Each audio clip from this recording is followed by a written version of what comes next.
Hey there, this is a compilation video where I took the time in 2024 to look at many indie games in the survival horror genre that took much inspiration from Silent Hill, more specifically, the atmosphere, design, gameplay, themes, and story, which meet the criteria that give familiarity to the psychological survival horror franchise we all know and love. To preface, the label modern Silent Hill clones may understandably have a bad connotation, but rest assured, this is merely an umbrella term that is not meant to give a bad impression nor undermine the indie games in this collection. If anything, I'm taking my time to appreciate and respect them when it comes to their craft, in hopes to give these games a platform for others to recognize them.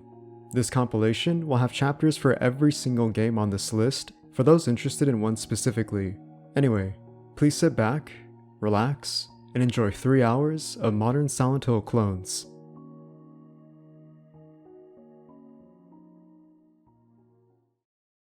Starting off the list, we have band Memories Yamanashi.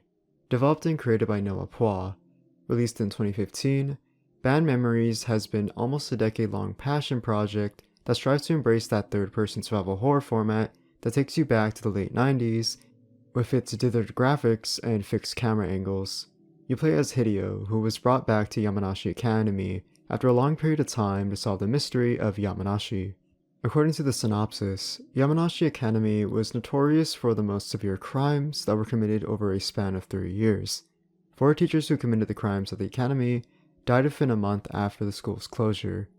Hideo should have been among them, although he doesn't know why anymore, incentivizing him to go back to uncover the mysteries. Upon starting at the main menu, you have your difficulty of choice, which spans from fresh meat to survival horror. I chose normal as I didn't really know what I was getting myself into, hence playing it safe. Immediately right off the bat, the player can tell that the environment is very well done, comprising much of the Japanese influence in the style of PS1 graphics. But even though it is nice to have that hidden nostalgia, it is immediately clear that this game is very much still in development, showing how finished it is by just looking at Hideo's walking animation. It's very stiff and robotic, showing how rough the quality of the player model looks. This makes the gameplay the biggest gripe of mine, as you walk painfully slow. Having no option to run only dampens the experience quite a bit, but it didn't stop me playing entirely. After roaming the hallways of the academy, you find yourself searching a couple of rooms, collecting items for your inventory such as medicine, handgun bullets, and key items to progress. The only means of combat in this game is with our pistol. There are a couple of notes and documents found that detail a bit more lore of Yamanashi, giving context to the background of the academy and the people who worked here along with the children that went here. We eventually find a clock puzzle that has practically become a survival horror staple that's a standard in the genre. I was very much confused by this puzzle because there's no indication or clues to get an idea as to how to proceed in solving the problem. Apparently, you just have to guess and mess around with the puzzle until you get it right, which is really tedious and kind of insulting, especially if there's no incentive to have you go out of your way to get an idea how to solve it. But regardless, this is the only puzzle in the demo that you really have to worry about. We come across our first enemy, the mannequin, which is one of the many abused children that was mentioned back in the notes that explain a little bit more about the lore, which is downright tragic, as their lower bodies are sewn together to that of a mannequin as their upper body. If it wasn't obvious enough, this is clearly inspired and ripped straight out of Silent Hill 2, with that of the same enemy, which I personally don't have a problem with, but you can tell that there wasn't much inspiration here regarding the development of the enemy roster. But regardless, we get a little bit of combat, and it's very stale and janky. The weapon does what it's intended to, but there isn't a lock-on feature that indicates that your weapon is on the enemy with a reticle, for example, let alone dealing any damage. But from my experience, it wasn't too much of a hassle. From here on out, this is where the game gets very rough in its gameplay and lacks a lot of polish and quality. As you can see here, this walk in the hallway was painfully slow as the game underwent heavy optimization issues, showing that it heavily slowed down in some parts of the demo.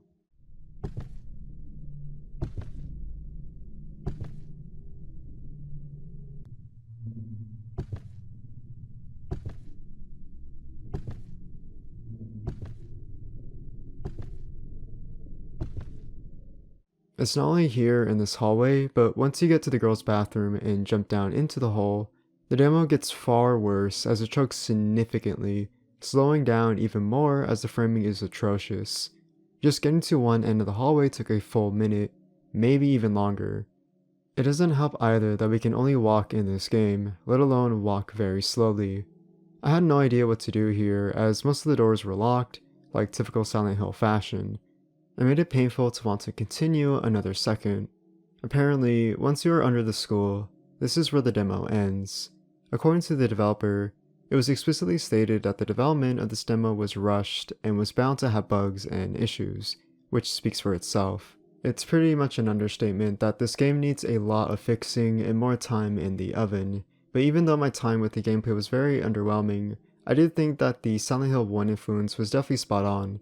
The environment of the academy had that bloody, rusty, and industrial-like setting you'd find in the other world. It takes that and creates its own atmosphere that feels familiar yet distinguished. I think with more time in development, this could be a very well done game. Luckily for us, the developer is still working on this game to this very day, almost a decade later, since the release of the demo back in 2015. He has been busy with university and work as anyone is in their own respective life, but still goes out of his way to keep tabs on his development cycle and shows that the quality has significantly improved since then. Unfortunately, this is the only demo we have and he hasn't released an update since then, but it's reassuring to know that this game is in good hands and how passionate the developer still is almost a decade later about Bad Memories Yamanashi. I look forward to the final release of this game and will be keeping an eye on it till then.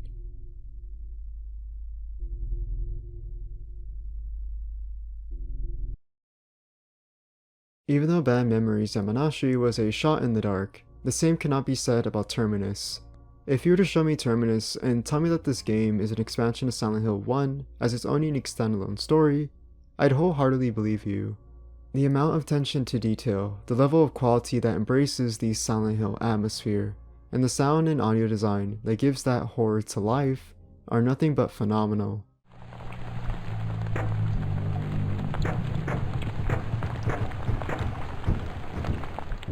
Developed and created by Hades and ADC, Terminus is a PSX-styled survival horror game in the vein of classic titles such as Silent Hill. According to the developer, this was made for a friend of his who is no longer around. He put a lot of time, effort, and sleepless nights into this demo, which took a few years. The project is more of a programming experiment because he wanted to challenge himself and program something he never tried before. Multi-language support, a dynamic camera, and a saving system as well as a fully functional PSX game, and man, does it show. By the main menu alone, you get so many options when it comes to setting up your game that it feels like I'm being spoiled. The difficulties that we've come accustomed to in these survival horror games are once again here, having easy, normal, and hard. Apparently, the harder difficulties have much more cryptic and difficult puzzles that require much more planning to solve, giving much more replayability if you like to see every nook and cranny this game has to offer. The story behind Terminus isn't much. The idea is that the protagonist has found himself in this apartment complex, needing an exit to escape, making that the main goal of the game. To do this, you need to find a key to unlock the bathroom to the room you start off in as your way of completing the game. You will have to scavenge and traverse the apartment complex through this hellish and nightmare environment that clearly emulates the otherworld theme that you'd find in Silent Hill 1. The presentation here is nothing short but phenomenal, and it's insane to think that this wasn't developed by Team Silent themselves. You can clearly tell that this developer took much of their time to truly study the concept of Silent Hill 1, but also that of the graphics of the PS1, and combine those elements together to get this fantastic indie game. You have your standard first aid, weapons to equip, a flashlight to see around you, and the radio to indicate nearby enemies. The UI of the inventory is practically word for word from Silent Hill, displaying your status, equipment, memos, and your map. You'll need to frequently pull this up in order to have any idea of where to go or what to do, as it can get confusing if you don't pay attention to the cryptic messages displayed throughout the environment, or know where to proceed next, as much of the environment is in decay and very easy to fall off and die. The gameplay features animations that replicate much of that of Silent Hill 1. From just the animations alone, you can tell the developer did his research. When using a weapon where the protagonist engages in combat, the little details of having the protagonist look around the environment to indicate to the player that something is important and is needed to continue is such a fine level of detail that I truly appreciate, and really any Silent Hill fan would as well. The monster design is well done, as there is a distinguished roster here, from little creepy monsters that slowly menacingly walk towards you, to a moth that is large in scale and is nothing but foreboding in its sheer size. It definitely creates this horror in the atmosphere alone. What really brings everything together is the horrifying sound design. There's no music much of the time to fill in the void that is the silence, but rather just this white noise that fills that emptiness, only having the monster's horrifying audio design creating that chilling atmosphere.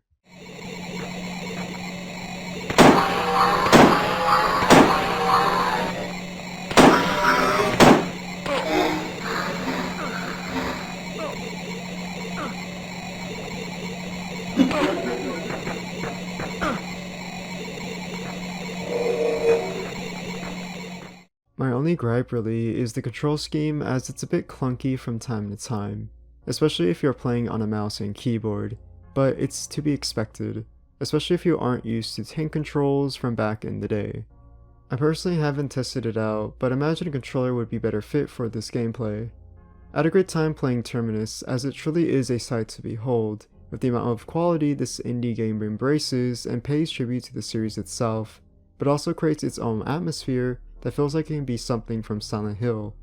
If you want that authentic classic PS1 survival horror experience that you've been longing for, then Terminus is perfect for you.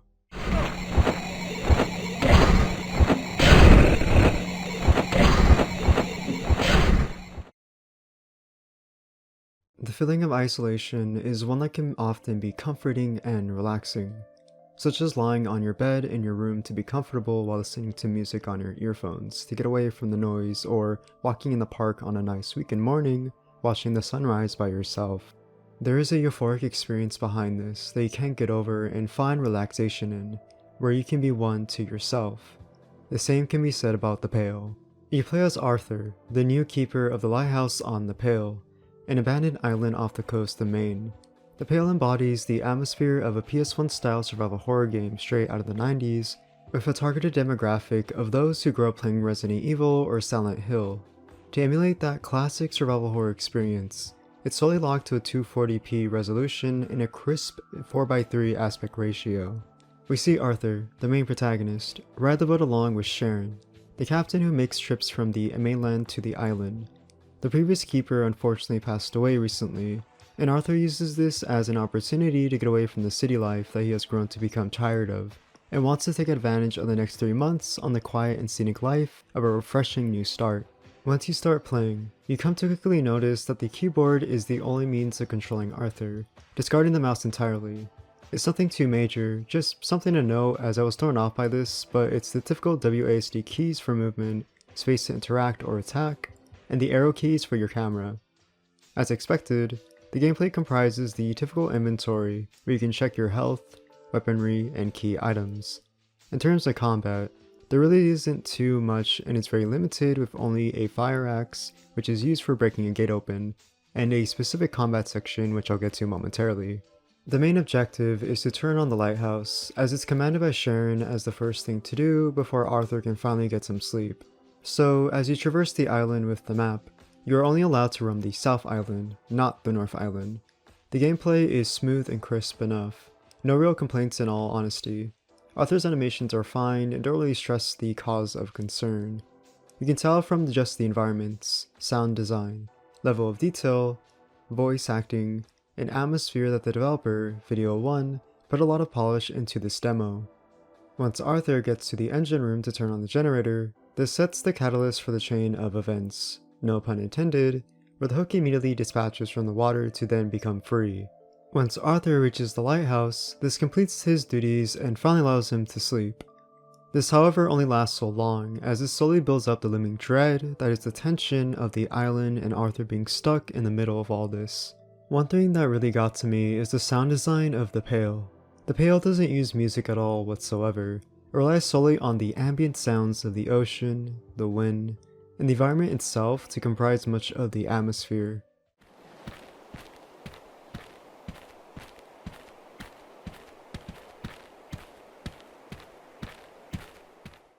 And this design only increases the tension once Arthur discovers the body of a human that lacks skin and only has flesh.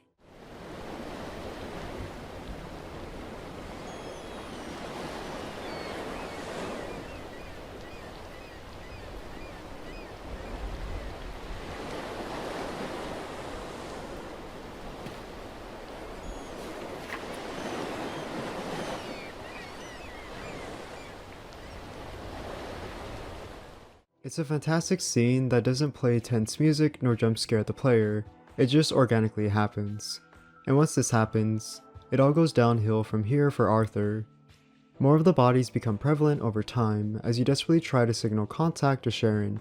The horror only becomes solidified as the contact with Sharon cuts off, hearing something break into the window, only to discover the horror of the flesh figure becoming alive and attacking Arthur.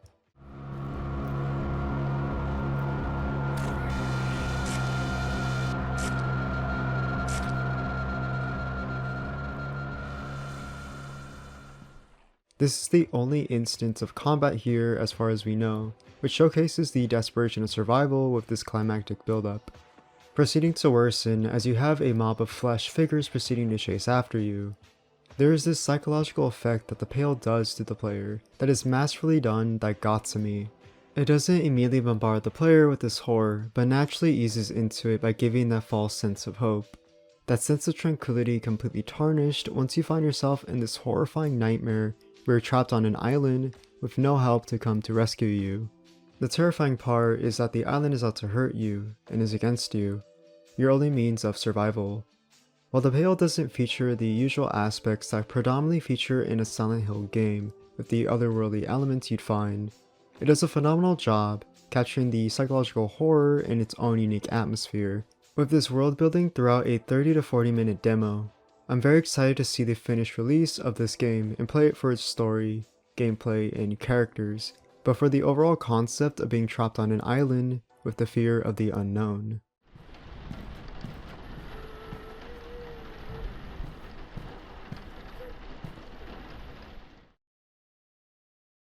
Heartworm is one of the most unique and creative survival horror games I've ever played.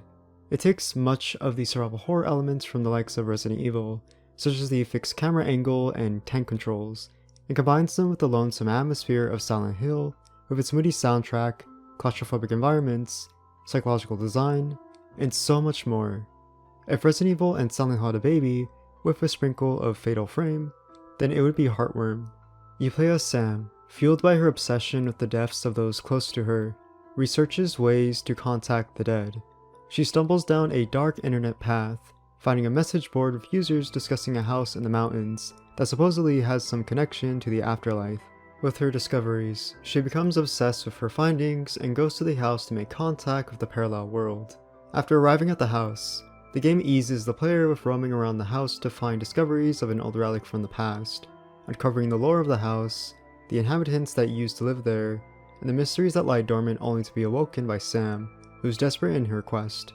Much of the introduction allows the player to get accustomed to the tank controls, the gameplay that uses the aforementioned inventory that has the usual suspects, and the most unique feature that comes out of this game, the Polaroid camera. The camera is by far the most distinctive and unique feature that I've seen in a while. Of course, Fatal Frame did this first, as it uses the camera as a means of combat, but to see a game utilize this element many years later after the typical weaponry you find in most survival horror games, it's a nice change of pace for once. Once you step into the parallel world, it is very otherworldly, abstract, and devoid of space and time. It's really cool how the game crafts this parallel dimension, as it's such a spectacle to look at that really captures the player's attention. You use this as a means to travel to different parts of this otherworldly location where you find yourself in a weird TV-like environment that is filled with these static-like creatures that are the main enemies. This is where the Polaroid camera comes into play. It takes lots of camera shots to truly stun the creature and defeat them, so you really have to make the best of it and be resourceful. Puzzles are quite consistent in Heartworm, and I would consider it the most difficult part of this demo, ironically. This chess puzzle, for example, contains so many instructions and conveying lots of information that would confuse me as most of the information went over my head. It's a shame if you are someone like me who mentally processes information slowly like the Windows XP startup. Of course, this is just standard survival horror. Without puzzles, it would feel like a violation and unnatural, but I would be lying if I said I didn't have trouble with them. Heartworm has a lot of merit going for it from its overall presentation, and it makes me interested to see where this creative and unique concept will go next.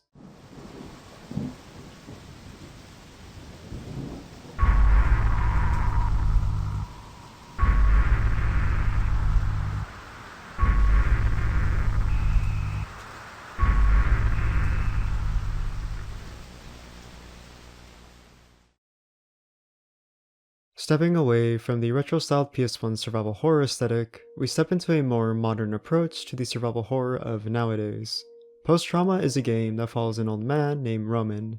Roman awakens in a subway to find the horrors of a messed up world that is far from what he remembers, and only gets lost in confusion at how he ended up here and why he is even here at all. As you can tell, this is a much more photorealistic and modern survival horror game, notably regarding its overall fidelity and graphics. It is beautiful to look at and see how much detail is plastered around the environments that contribute much to that horror. However, my biggest problem is this weird tile wall filter that you see throughout this entire demo. I don't understand why this is even here, as it's very distracting and there's no way to turn this off, unfortunately. However, this is just for the demo, and I imagine this was a creative decision, a bad one at that. Immediately after waking up, you can see this abundance of notable survival horror elements such as the fixed camera angles that are littered throughout the abandoned subway tunnels. A very difficult puzzle that requires you to unlock the subway to escape, which required a lot of problem solving that gave me a headache. But after some time, I figured out that the symbols correlate to the numbers of the subway map. You'll find much of the atmosphere is claustrophobic, searching through the subway tunnels to progress while interacting with the environment. You'll find much of that Silent Hill vibe when you'll see the overall atmosphere as you slowly come to ease yourself into that psychological horror. The game does a good job of pressuring the player into that sense of danger to incentivize them to progress in a direction they don't want to end up following, such as the stalker-like monster that appears behind the gate. Psychologically, you don't want to go towards it because of that fear of danger and also the unknown, but you have to forcefully, because you know that's where you need to go. You come to find lots of items you need that will have you backtracking quite a bit, but it's not too bad from my experience personally. I do think that the puzzles are a bit easy after the beginning. The only one that can be somewhat hard is this one with the mannequins, but it only took me a couple of tries. Combat is one of the lacking qualities of this demo, as it's not developed well as you swing very haphazardly and you can't lock onto an enemy, which makes dodging back and forth quite the pain. It feels awkward having to run in to swing and deal damage to then walk back out quickly before getting attacked. Of course, there is a limit to the overall stamina meter, which is bound to be present in most survival horror games, so you have to accommodate this limitation and turn it into something resourceful.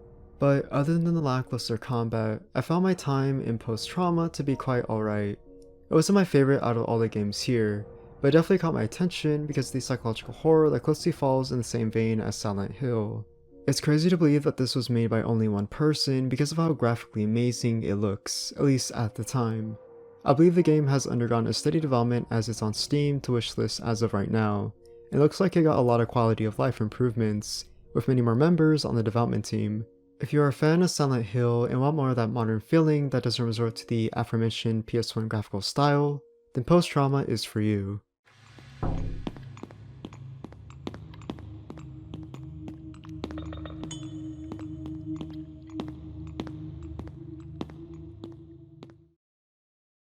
Wrapping things up is Simulacrum. As someone who not only played Silent Hill 3, but considers it my favorite Silent Hill in the franchise, this made me quite a happy camper from when I had to play in Simulacrum. The level of quality presented here is run on par with that of a PS2 graphical style that embodies that nature of Silent Hill 3. It's uncanny how gorgeous this game looks for a more modern platform, yet perfectly captures the aesthetic from back in the day. Developed and created by Primordium, Simulacrum features a dark, hellish world that finds Abigail needing a way back home by solving riddles to escape this other world and discover the roots of her past. Once you traverse and interact in the apartment, giving more context clues as to the character development behind Abigail, You use the paintings as a means to traverse to the other world. The moment you arrive, this screams Silent Hill 3.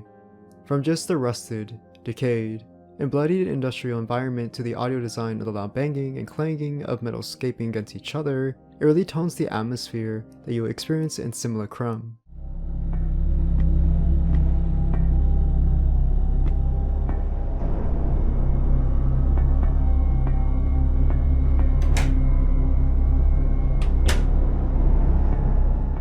In a weird twisted way, it felt like home. Upon meeting this gothic horror old man, you find yourself looking through each room to uncover more of the mystery behind this place, which heavily adopts puzzles as a means of progressing throughout the chapter.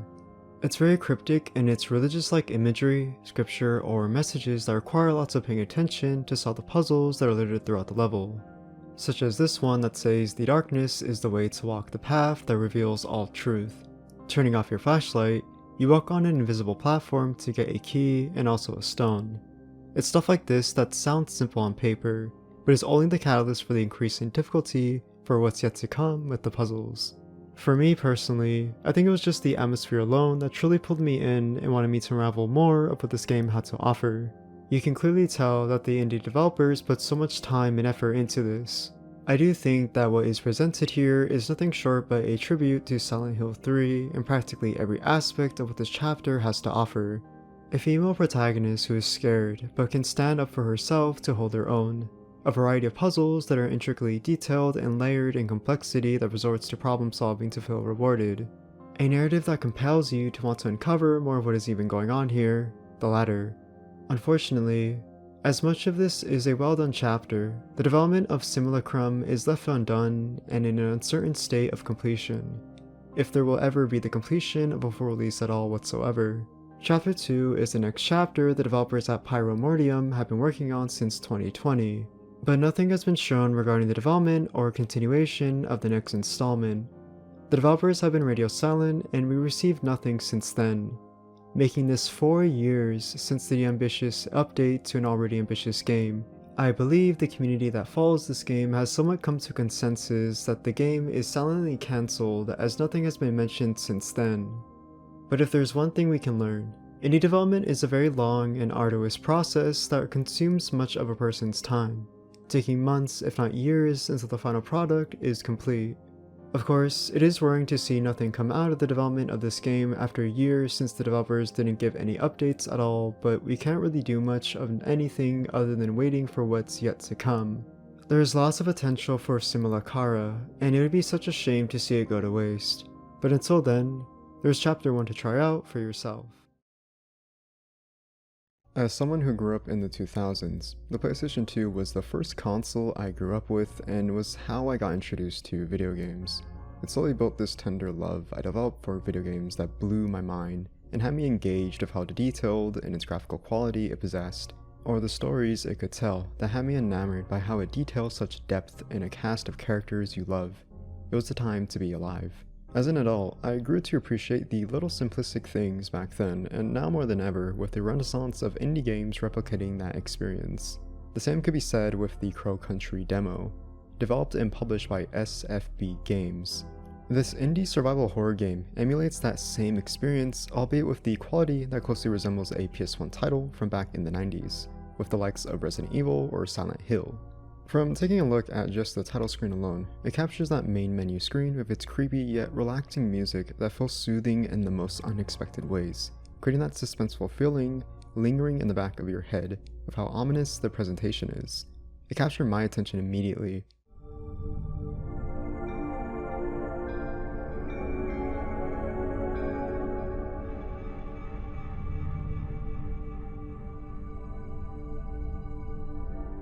There are two modes before beginning. There is survival horror and exploration mode. You start by driving in a car with our protagonist, Mara, giving a monologue that feels specifically directed towards the player, as if she is talking to us. Mara is a special agent sent to investigate the reportings of Crow Country, an amusement park that went abandoned so suddenly. You start the game off with a top-down isometric fixed dynamic camera angle that follows Mara at all times. You're given a handgun that you hold with the RB button to aim, reload with the A button, and fire with the B button if you're playing on a controller. When aiming, the handgun has a slight sway to it once you are in action. It can be slightly difficult to aim with the controller stick, but it's very cooperative with the D-pad, which is most likely due to the gameplay being more in favor of that classic tank control experience. Exploring the amusement park leads to collecting of items such as handgun rounds, first aid, and shotgun shells, although these shells are useless as the shotgun isn't available in this demo, at least from what I've played. Much of the traversal in the amusement park is a slow burn, as the game wants to get the player familiar with the setting, as it is very heavy in incentivizing the player with reading documents found plastered all over the environment.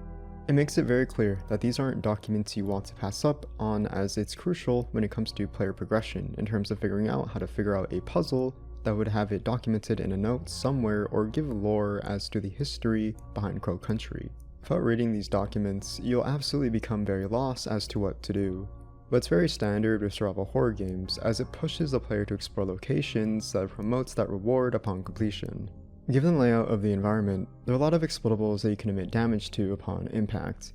There could be the red barrels, for example. Luring an enemy into the trap is highly encouraged, as later on, the enemies attempt to get into mobs that will surround you and overwhelm you if you aren't well prepared.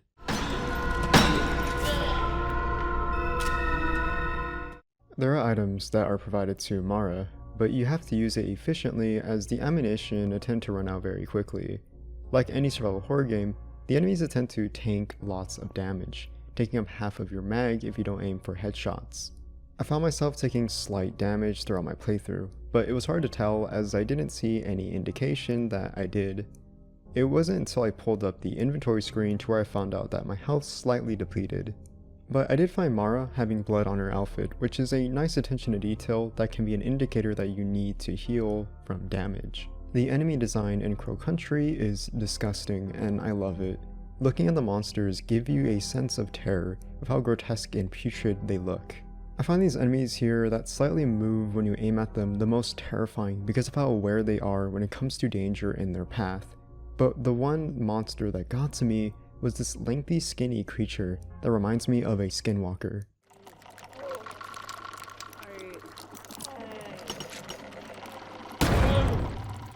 It's genuinely frightening with how its movement is slow yet menacing, shaking as if it doesn't know how to walk yet does everything in its power to subdue you. The sound design has this clash between generic amusement park carnival music you'd hear at the typical county fair, but it has this slight slowdown in its tone that sounds foreboding and unwelcoming, as if the life that once bloomed and blossomed with laughter and joy was stripped away for an ominous presence that reeks of death.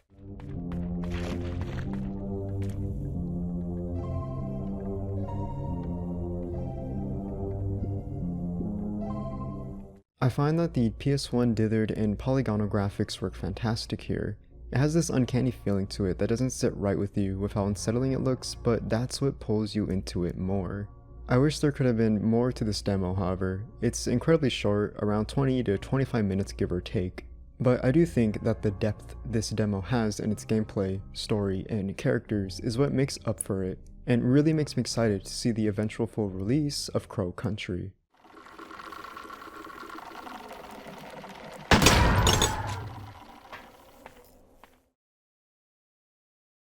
I desperately wanted to like The Frozen Garden. It's very much inspired by the likes of Silent Hill, and incorporates all the fundamentals that comprise much of that experience that you would find with its lonely, moody atmosphere that feels ominous yet relaxing. Environment that plays with your head in the most complex way possible, with this abundance of features that really incentivize you to think of what to expect when you don't really know what to expect at all. It constantly has you guessing as to how this will pan out, but for all the wrong reasons. The Frozen Garden is developed and published by The Distorted Production, an up-and-coming indie studio that had their previous works pursued on Game Jolt to now. One thing that really captures my attention is the sound design of The Frozen Garden. It sorts out this melancholic atmosphere at the very start, giving the impression that this will be a heavily driven game that has pathos as its main focal point.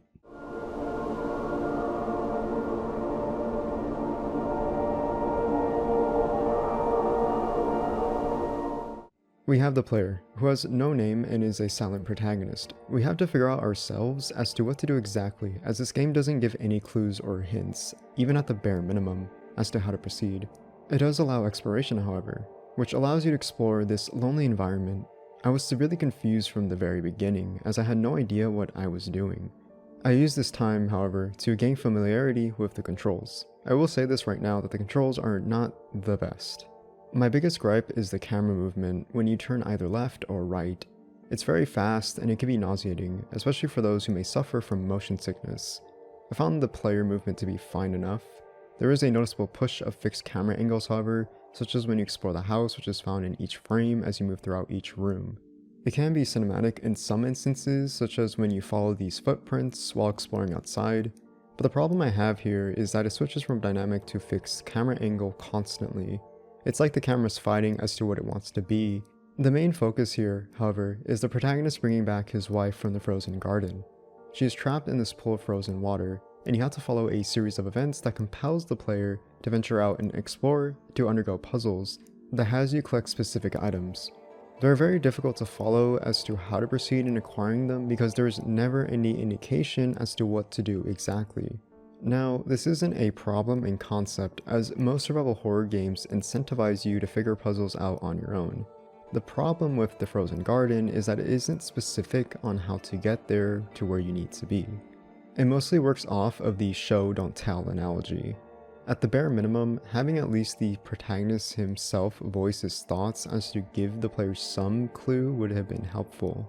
After some digging, you find out that this game works off this gameplay feature that incorporates this clock to be a sort of passage of time to allow you to cycle through the day and the night.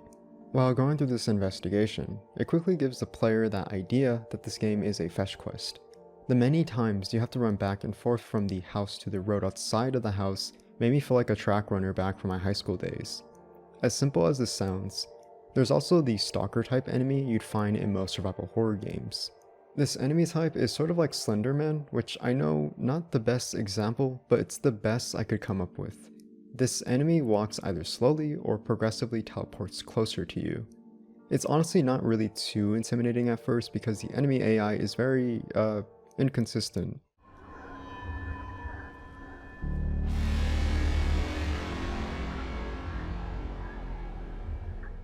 I died many times, and this was fine, but what really annoyed me was the death animation. It's cool the first time around, but when you go through this over and over again, it drags on. I found myself getting very bored in all honesty after just playing 30 minutes, even to the extent to where I had my hands planted on my right cheek because you honestly didn't need the mouse to investigate your surroundings at all. The psychological horror element comes into play at the very end where you have to find the left and right eye to finally complete the ritual in bringing back your wife. It has the disgusting, grotesque, and nauseating environment with how flesh-like it is. It's probably the coolest part about this game along with the enemy found in this hellscape, but even then it's a drag to once again to fetch items while playing a game of hide and seek. After collecting all the items you need, you go back to the frozen pond and then you bring back your wife and everything feels happily ever after, to only reveal that it was all just a dream, I guess, as the protagonist is revealed to be frozen and dead. I have such mixed thoughts about this game that I feel like I'd only repeat myself as I pretty much said what I had to say while charting my experience with this game previously.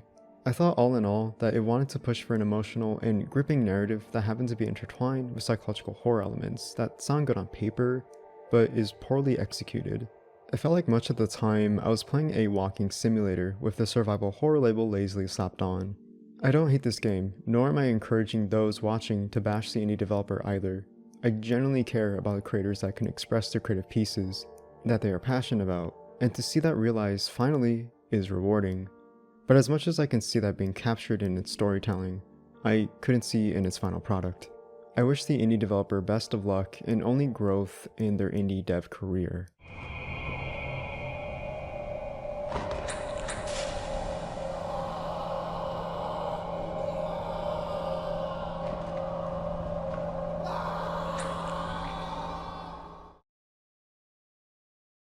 I remember quite vividly back in the early 2000s with the rise of RPG Maker horror games that were very infamous for the 32-bit RPG-like quality they had, with such games like Madfather or The Crooked Man. I remember how genuinely scared I was watching those videos when I was just bordering a middle schooler in my early preteens. These are games I personally never played but always thought of playing one day. Well, that day has finally come, but in the most unexpected way possible. This is Lonely: The Descent. An RPG Maker horror game that has such qualities of great writing of a protagonist that feels humanized, horror that freaks you out when you least expect it, gameplay that is truly fundamentally complex yet much appreciated with how it's portrayed, and overall a stellar quality to its presentation when you mix everything together.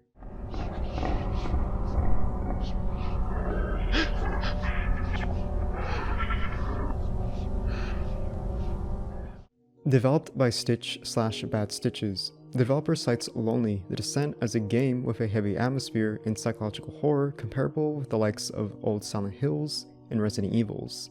Based on true events, tells the story of Tim Lloyd, suffering from a bad and traumatic event, sees him forced to move back to his family.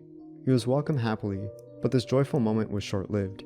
Something seems to have changed since his relocation.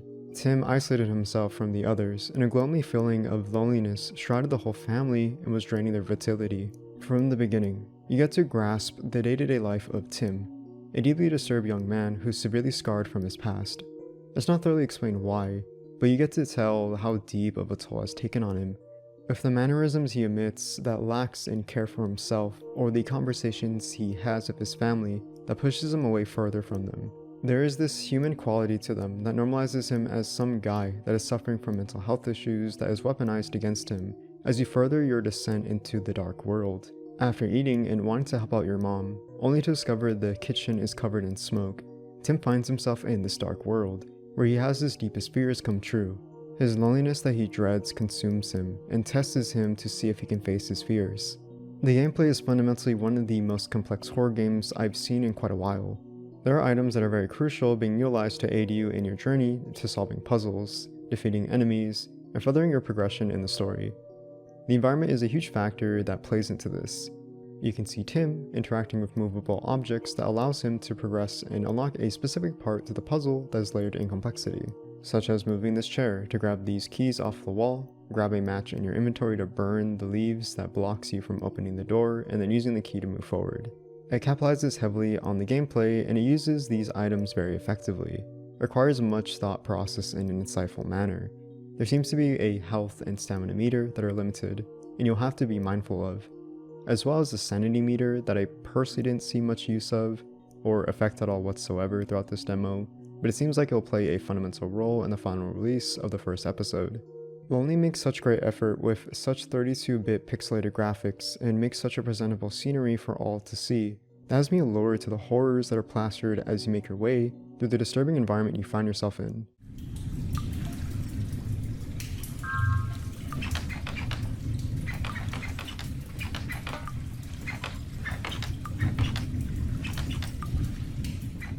From sewers to a morgue that doubles down on such horrific enemy designs and a sound-like quality that has you jump from such a sudden movement that isn't your own, it truly weaponizes your fear and puts it against you.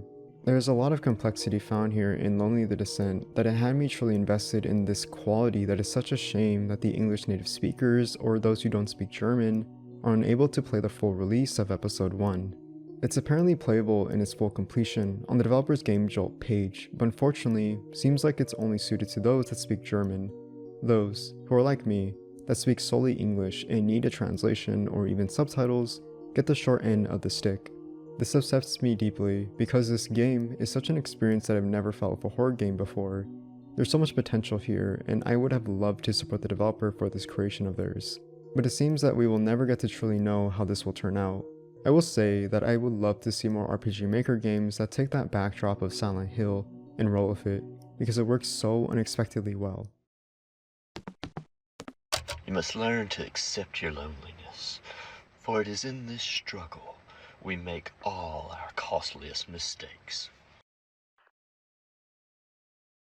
You drive off into the night by your lonesome self. The night is quiet, and the ambience of the whistling wind and the crickets that chirp fill the white noise you hear. It's quiet. It's empty. It's odd. Something feels off. That's the immediate impression I picked up on when playing Lake Haven, Chrysalis.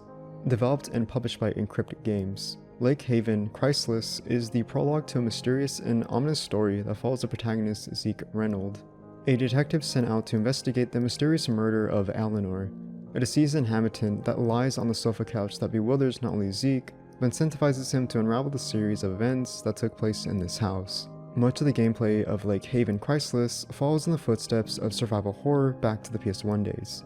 You have your notable suspects such as the tank controls, the fixed camera angles, polygonal graphics. It's all there as if it's a high school reunion. Once arriving at the farmhouse, you uncover clues to the mysteries that took place here, with journal entries written by Eleanor that documents her unfortunate spiral to losing her sanity, with stalkings of presumably a cult that drove her insane. This emphasis on the cult is made abundantly clear when you scale down a ladder and find an altar. This conducts a ritual that will be important later to lock more of the deeper undergrounds of the cave. You'll find yourself backtracking throughout the entirety of this prologue, from the farmhouse to the fields outside and the underground. This will see you having to make use of the items you find and use it to unlock new rooms that uncover more of the story little by little. It has an emphasis on the more so urban exploration rather than the survival horror itself, which seems like a contradiction to the genre the game strives to replicate, but that is because it's the calm before the storm that happens. Much of the first half of the prologue, you're alone to yourself without much immediate danger or a threat you have to be worried about. It's rather relaxing in a way. You even have the survival horror staple that is the safe room where you have to save by drinking coffee.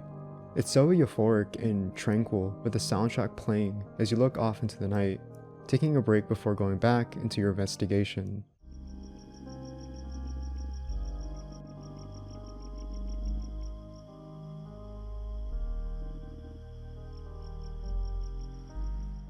It reminds me of myself drinking a night hot cup of coffee at 3 in the morning, working on these videos. It's cozy and warm, in a way. It's the comfort that feels right, but feels so wrong. And this sneaking suspicion only subverts the player's expectations the moment you walk back into the farmhouse once again, to find something unexpected. Eleanor is missing. As you walk up the stairs, this looming dread you feel only confirms your anxiety as this scene plays.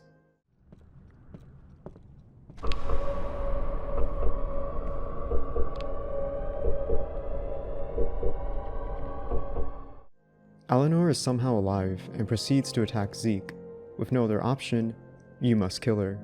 And as you walk back to find your footing, the psychological horror truly begins. It's a masterfully done scene that really gets to you by the ambiguous atmosphere that built up the horror up until now, that made me realize that what we have here is something special. That horror only begins to unfold the moment you go back down into the tunnels to find even more unsettling horrors that will raise more questions than give you answers. It's become clear that Eleanor was in cahoots with this mysterious cult, as there is a cathedral that houses many occupants. As you get what you need and you escape the environment, it only becomes angry and fueled with rage as it slowly consumes everything around you.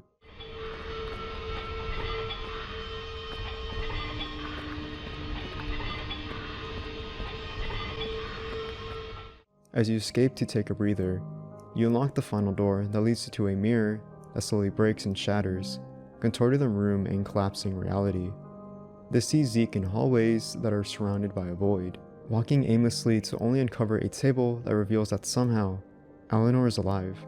With no other option, Zeke closes his eyes and signs a contract, only to pan to the quiet snowy town of Lake Haven. I love this brilliance of the horror that builds up slowly throughout the prologue of Lake Haven Chrysalis. It's left ambiguous much of the time and leads to uncoverings of this mysterious atmosphere that has the player hooked and wanting to know so much more. This was a phenomenal prologue that is only $3 on Steam that I highly recommend to try out for yourself. It's short yet gives so much depth in building the world of Lake Haven. It makes me excited to see the full release of the psychological horror of this Silent Hill inspired indie game that has quickly become one of my favorites in just an hour. I wonder what this mysterious town has for us to investigate and find out next.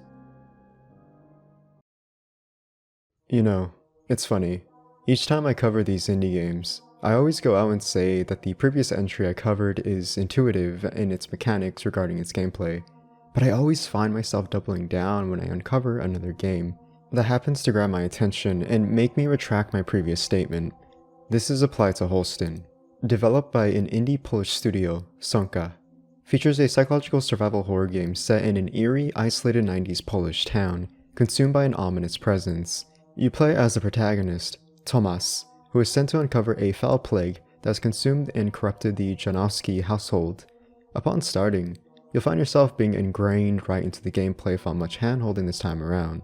If there is help, the game does direct your attention to notes or the interactions from the other characters to give you a hint as to how to proceed forward. Ten, co chodził z notatnikiem i pytał o różne rzeczy? Tak, to ja. Wujek pan Bartek. To ja, Maciek. Maciek, czemu wszędzie jest tak ciemno? Holstin has a unique pixel art style that features a top-down isometric dynamic camera angle. You'll find yourself utilizing this camera heavily as it predominantly coincides with much of the level progression. The idea here is to interact with the environment as it will allow you to uncover items to use to solve puzzles. The biggest indicator here is the gameplay mechanic where it sees the player utilizing the light as a means to avoid and bypass the play-like tendrils to move around the household, whether it's the first and second floors or within each room. Much of this gameplay is strictly focusing on the puzzle aspect this time around, instead of the heavy emphasis on combat that is seen in most of these survival horror games. This is because it allows the player to get a feeling of how Holstin functions and works with this specific feature. Combat is a feature in this game, however it's in the second demo, which has a much heavier emphasis on the gunplay. From my experience with the first demo, it had this natural progression that incentivizes the player to explore and interact with much of the environment. There isn't any pressure on the player to rush them or feel the need to quickly solve and figure out what exactly they are accomplishing here. It's rather the atmosphere that gives you this unsettling nature by this mysterious force that is unexplainable and hard to decipher as it's not thoroughly explained, only hinted at.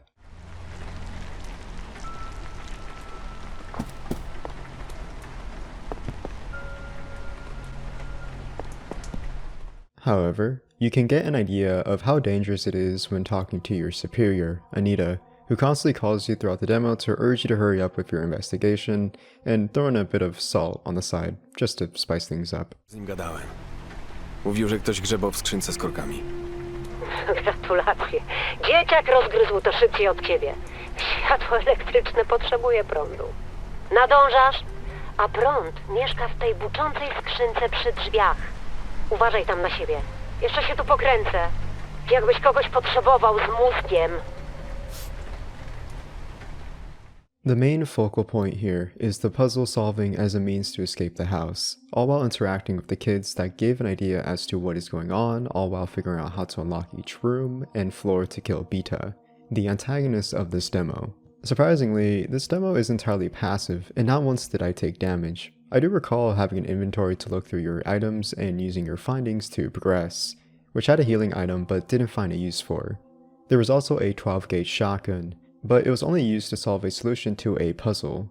However, this looked like it would be a primary feature in the second demo. I believe it could change here as the developers explicitly stated that it's not final and could change during development. Overall, I thought this first demo was pretty great. It featured a mysterious and disturbing atmosphere that is unique in its presentation with the creative use of the pixel art style.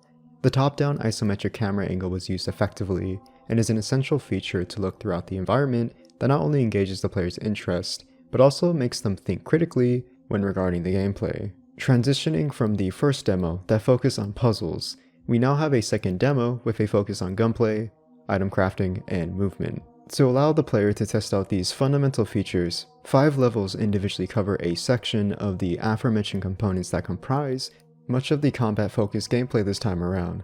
You'll be set in a dark liminal tunnel where you'll have to utilize much of the environment in your favor when either avoiding enemies altogether or engaging in combat with them. The use of light is once again a recurring theme which happens to coincide with the enemies as well, much like the weird parasite-looking vines in the previous demo. While light can be an aid in moving forward through any obstructions in your path, it can also be detrimental and much of a disadvantage as it attracts enemies immediately. So stealth is a great countermeasure if you don't want to deal with enemies. If engaged in combat, however, then gunplay is the next best thing.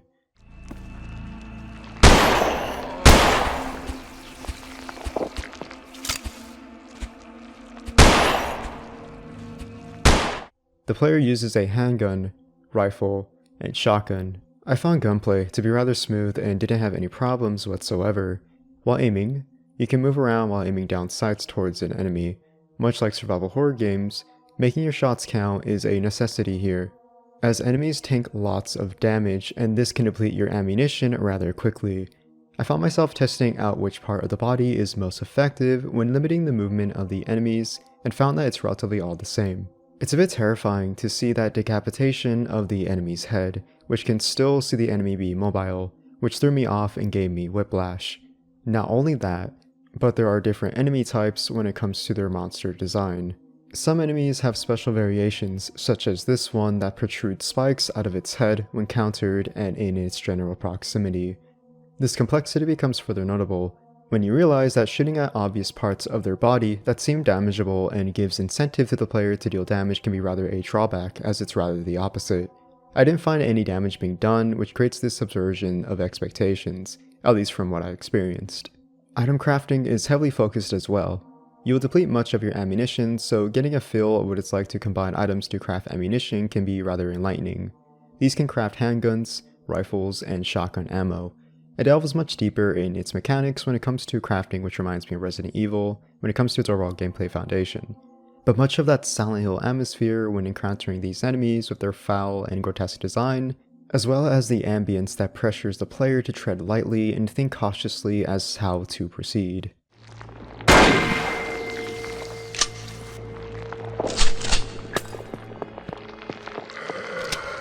This demo helped me give a much more thorough understanding of the combat aspect of gameplay, which made me appreciate much more of the design that Holstin has to offer. I think that having these demos separated into parts allows the player to grasp more control of the mechanics. From what I experienced thus far, I feel like this is one of the most unique and quite possibly complex and layered indie games I've played in a while. I love where the overall direction is going with the gameplay that plays heavily into the pixel art style that takes inspiration from Resident Evil in its gameplay, but embraces that psychological horror atmosphere from the likes of Silent Hill. There is truly something special here, and I can't wait for what the next demo has to offer and the full release of Holstin.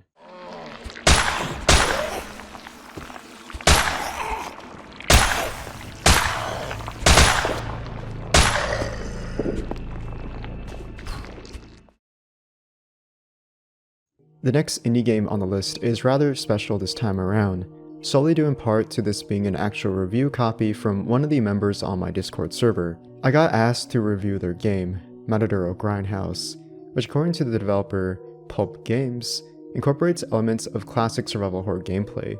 From the description, Matadouro Grindhouse sees a rogue detective infiltrate a cult compound to save a kidnapped woman and discover a dark labyrinth of inhumane experiments and man-made flesh monsters. There he must endure horrors uncovering a mysterious cannibal cult and the inhumane experiments done to the kidnapped victims, fighting experimental monsters and cultists alike, in a struggle for survival and saving the girl. This has an emphasis on a tense and unnerving first-person survival horror game with limited resources, exploration, and puzzle solving. From the start, the game has a dark, moody atmosphere.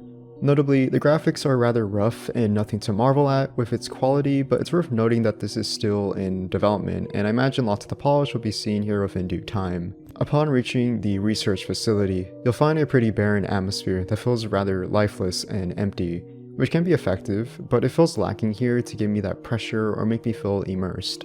Even much of the ambience is strictly quiet and doesn't give that sense of dread.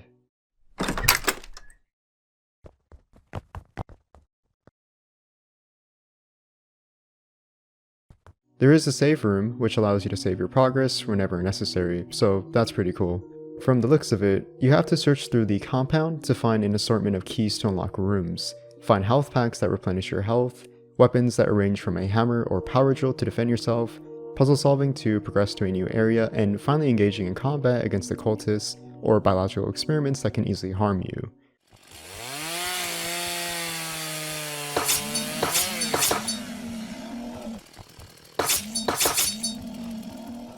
I found that much of the gameplay was just okay. There wasn't anything too innovative from what I've experienced thus far. It feels like it embodies much of the standard survival horror trope that you see in most survival horror games. I don't think that is a bad thing. If anything, it's just a theme that is used as a basis to create its own story. But I do think that the story was hard to follow and a bit out of nowhere at times, as there are image stills that give heavy dialogue exposition. It also is rather hard to feel compelled and care about the characters as there is no emotional depth in their interactions, It just feels empty and could use some voice acting, maybe animation of characters to show more of that life in this vast empty world that I feel. I will say that the notes give more info dump in the lore of Matadouro Grindhouse, giving incentive for exploration of wanting more of an understanding as to what's going on here, keeping the player's interest intact. My biggest issue thus far with this game, however, is the gameplay in its entirety. I found issues in exploration as much of the hallways and rooms can be very dark and difficult to see at times. I think incorporating a flashlight would greatly help illuminate much of the darker areas that come off as a nuisance to see, as there were a couple times I couldn't see where I was going. I also found it odd that I couldn't switch between weapons, as I previously had a hammer, but couldn't equip it once I received the power drill. Enemies seem to also take lots of damage, especially this chainsaw wielding enemy. I found it a bit baffling that it took lots of the ammo from the power drill to deal damage and still didn't die whatsoever. I died quite a lot of times, and I didn't even realize this until I got the game over screen and was kicked back to the main menu. Having the protagonist have sound effects where he grunts and takes damage would help signify that the player needs to recover health.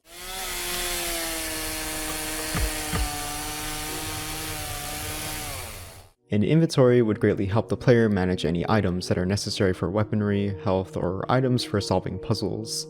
I think what hindered my enjoyment of my experience with this game, however, is a lack of explanation as to how the game works, and how the gameplay mechanics incorporate into the design itself.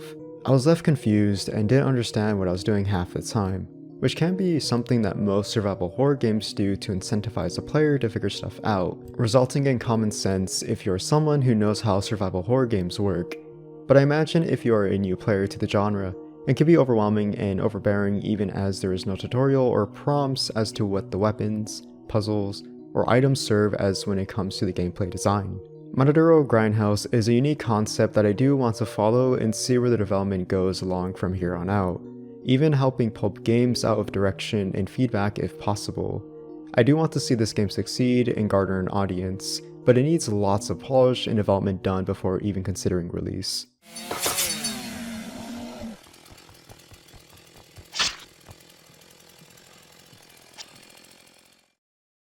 The opening of Tormented Souls makes quite a profound impression on the player.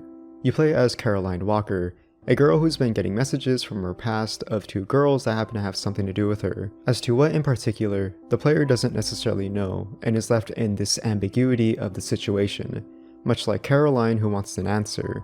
Tired of the pain and deeply disturbed, she ventures back to the place where it all began to uncover the mystery behind these two twins.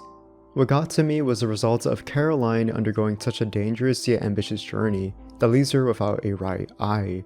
It's an unnerving and horrifying unannounced reveal that shows the brutality of the situation.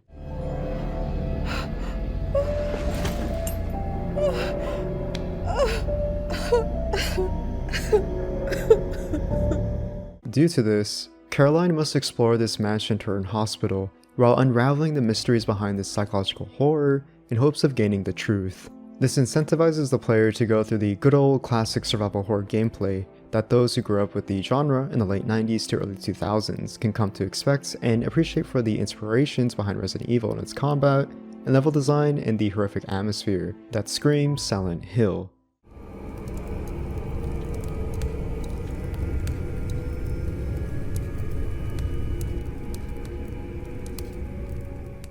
You can tell the developers behind Tormented Souls, P-Cube, did a phenomenal job with conducting the research and doing their homework when taking that inspiration from the greats, and crafting an experience that pays much tribute to classic survival horror for a modern audience. You will see yourself solving puzzles that will result in you trying to boil down the secrets and clues you may have missed that will have your head turning, like myself, and give you a run for your money. Just the first puzzle alone, and I was already confused and lost as to how to figure out this padlock puzzle. Embracing the tank controls while exploring the linear and lonely hallways in the hospital feels seamless and smooth with a mouse and keyboard. One thing that I did find to be quite difficult was combat, as lots of the time, the fixed camera angle can obscure the player's field of view and the enemy in front of them. This resulted in me getting lots of damage dealt due to the nail gun not dealing the best damage to the enemies, and I will need to recover the distance to finish it off without getting dealt damage to the point where I die and have to restart from the last save point. Oh, right. And save points are a feature in this game, with the save room theme that plays this beautiful and melancholic song that is filled with emotion, that feels like it reflects Caroline and the tragedy that she went through.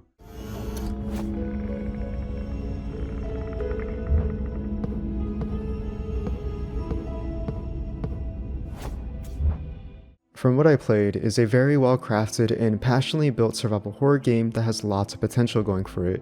From just the demo alone, I'm already invested in just 30 minutes of its overall runtime, and want to see what horrors are awaiting me in the full game.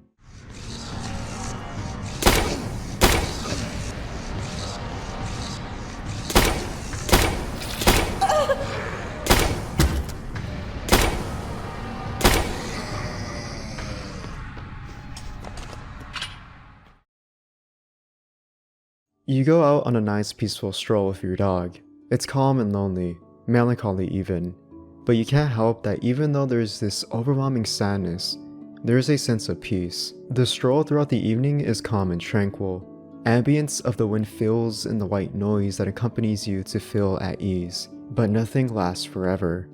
As your service dog succumbs to the raging waters, your best friend falls into the sewers, an uncharted territory that you don't pay any mind to. As you venture into these liminal hallways that stretch and protrude forward as you progress, you get this burning sensation in the back of your head that something is wrong. Something is off. The more you go deeper, the deeper you dive into this rabbit hole that is Vivo. You find this maze of tunnels that go on with no escape, nor any conclusion to your journey to finding your dog. You think to yourself, is this all worth it? You whistle to hopefully have your dog respond to quickly find him to leave.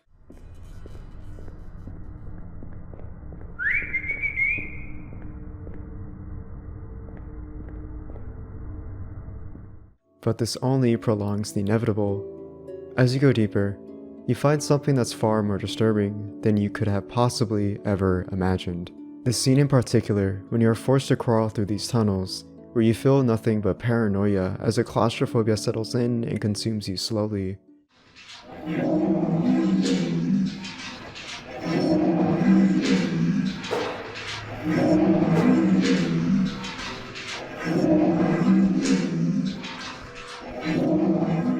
The sound design phenomenally plays into the psychological horror as you make your way with nothing but a flashlight and a sledgehammer, your only means of survival, making you turn your head and look back to see if what you heard is even real and wasn't just your imagination. As you make it to the end of the tunnel, you see a shadowy figure that resembles much of your service dog. What should be something that is a relief of breath of fresh air is anything but that.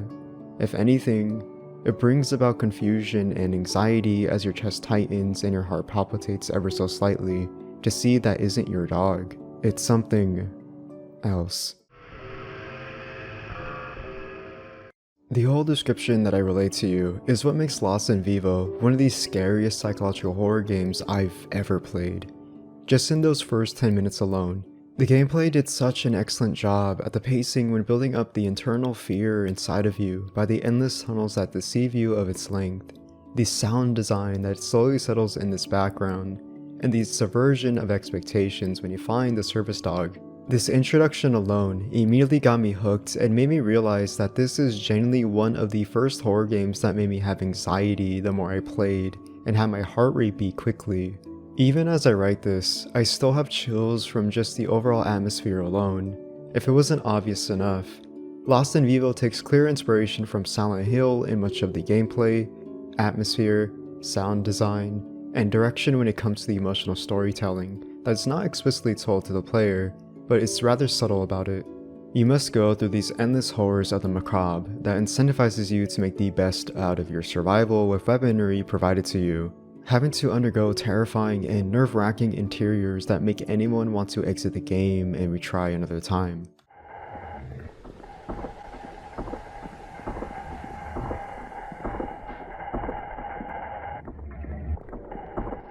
Much of the gameplay features puzzle-like elements as well, such as having to traverse and find these switches throughout the subway station to reactivate the train car to proceed forward. But what is so well done here is how Lost in Vivo weaponizes your fears and puts them against you. Going through these hallways with light illuminating the environment gives you a sense of ease and calms you down slightly, giving you a sense of hope. But when you realize you have to power off the lights, which makes the area of that section dark, is one of the most unsettling experiences I've endured by far.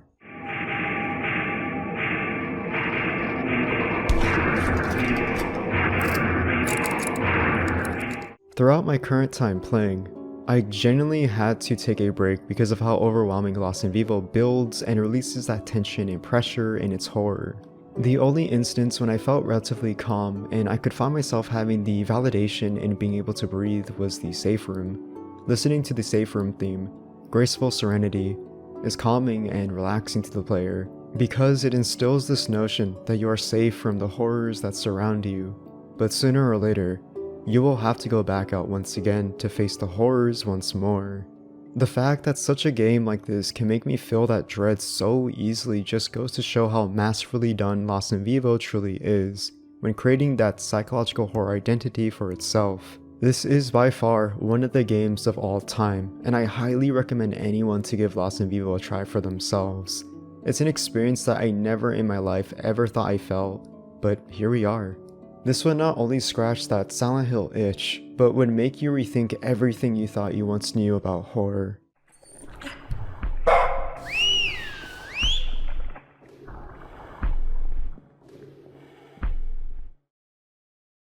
Words can't articulate what I feel for Signalis. The more I play and try to unravel what is being presented to me, the more questions I ask, and the more questions I ask, the answers I desire only begin to become more distant. To be completely honest, I'm at a loss for what I have to say. It's not a negative connotation that hopefully doesn't sound like I'm coming off as disparaging of the game. If anything, having these overwhelming thoughts only allows for this ambiguous yet existentialism that lies in the story sparks my interest in feeling the incentive to want to understand Signalis. The opening introduction is what immediately grabbed my attention. You wake up from your cryostasis, a deep slumber that has you flung into a desolate and unhopeful scenario where all is lost as the control panel in the ship is damaged upon repair. Much of the doors are locked to access, and the environment is littered in silence without any life that brings this pressure onto the player.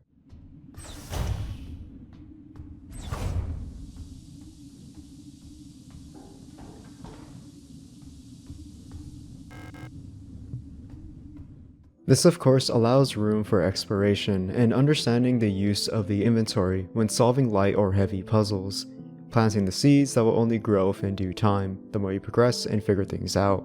As you get more comfortable, you find yourself only questioning even more with this new perspective. Outside in this chilly and cold tundra that has you moving through the environment with nothing to bear, only your curiosity and motivation to find someone you care about, a person that means a lot to us. As you go through this hole to find a computer to send a message, this horrifying and unsettling scene plays that not only raises such uncomfortableness, but also mystery and wanting to resolve as to what is happening, and who we are, and what is our purpose in all of this.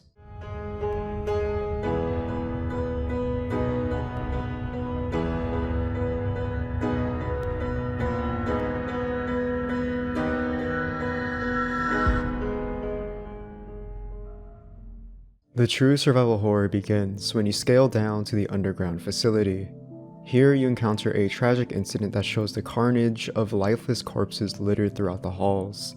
The corroded and vile parasite that lays dormant corrupts the rooms that you traverse, and the androids that have become consumed by this mysterious entity that has them lack any sense of consciousness.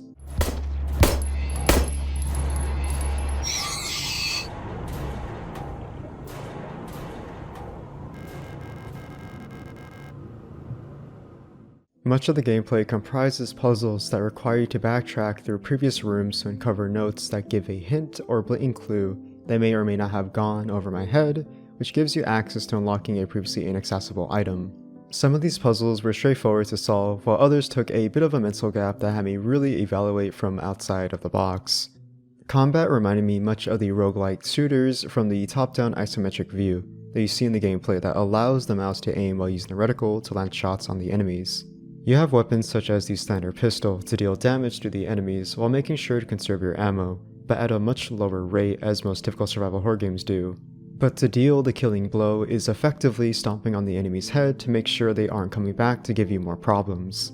Much of these mechanics encompass that classic survival horror feel we've grown to be accustomed to, but in such a superb and sophisticated sci-fi atmosphere that feels refreshing and unique. What I played thus far with Signalis only continues to compel my interest even more to keep moving forward with this psychological horror that is embedded into these themes of existentialism that makes not only humans, but androids question the philosophical means of what it means to truly be human, what it means to be alive.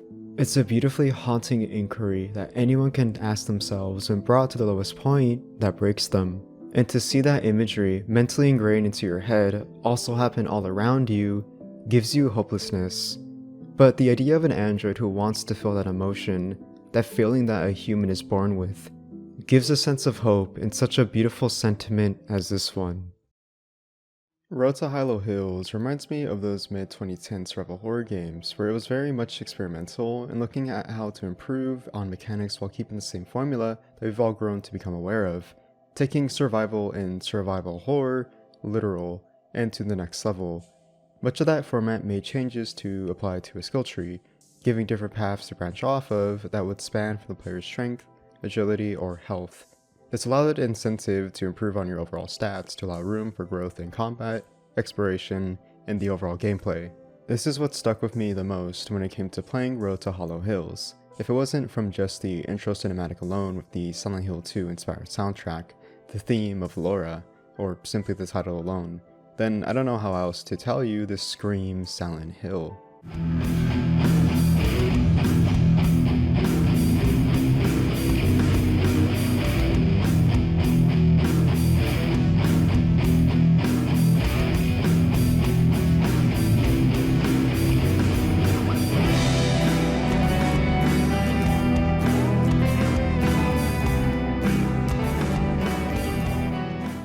Developed by Nightwolf Games, the protagonist, John Silverdale, searches for his adopted sister after hacking to a network to uncover that her whereabouts lead her to be missing. Like the protective older brother he is, ventures off to the mysterious and desolate town of Hilo Hills. Before starting, the player is introduced to an in-depth tutorial of the overall foundation of what gameplay in Hilo Hills has to offer. The amount of depth here in just this opening alone is surprisingly welcoming, as I was not anticipating how much variety this plethora of experimentation in the player's inventory was offered. From what I've seen, lots of customization is seen in the player's inventory. As previously mentioned, gameplay is comprised of 3 essential features that lay the foundation for the player's experience. This is strength, agility, and health. As seen here, you will start with a low and basic level of these stats, and will have to upgrade them over time. To give a bit of taste and flavor of how they would react and be utilized by the player, you're given jackets to allow a bit of incentive to experiment what is your preferred choice. Personally, I went with the black jacket, which allowed 15 points of protection to the player, but in all honesty, seeing how John Silverdale is a metalhead who loves boomer shooters and is a huge nerd for computers, made me resonate with this guy immediately. Does this say a lot about me? Absolutely. Just from the tutorial alone, it shows that it not only started off to a good start with such first impressions on my end, but also the fact that the devs paid close attention to detail when making a survival horror game that inherit such qualities of the genre, and that they have an idea of knowing what they are doing. As you make your way to Hilo Hills, John Silverdale is unfortunately cut off from entering the town and has to take an alternate route. With this, it eases the player of what is expected in the overall gameplay in itself. You will find various notes to read that give a bit of lore, but are also essential in giving EXP, points to your overall stats, a safe and convenient way of leveling up without having to do the heavy lifting. Movement, combat, and exploration come to be a foundation in this demo, the latter being movement to either jump from large gaps or scale up to new platforms while exploring or during combat as a form of evasive maneuver against enemies' attacks. It can be quite janky and awkward at times, but by no means dampen my overall experience. As previously mentioned, combat is alright for the most part. You will fight these elk wood creatures that aren't really given a name nor a label as to what they are classified as regarding the lore of Hilo Hills. I'm pretty sure I most likely missed something here, but from my understanding, these wood-like creatures are what primarily make much of the enemy roster, and we'll see the player fighting throughout this demo. While engaging in combat, you will use mostly weapons that are melee weapons, at least from my experience. I didn't find any firearms of the sort. I found that much of my time playing, weapons were heavily favoring wooden planks for the most part. Much of these planks range from their stats being weak or strong. With this, the player will digest quickly that the weapons in these games are damageable and will be of limited use, depending on their class type. When I had this installed, I realized that I was not going to be much of a fan of the gameplay's combat. Personally, I'm not the biggest fan of games that use skill trees or have an emphasis on upgradable stats to your overall strength, stamina, or health, as I find it to be a huge hindrance in gameplay. Much of the stamina at the beginning of the game is already restricted and makes me feel like an old man pushing his 60s, so having to go through most of the demo until the end to finally come to upgrade with what the game refers to its upgrade currency as a shingle, to only upgrade agility when I still have health and strength to keep in mind, was a bit of a nuisance and a slog.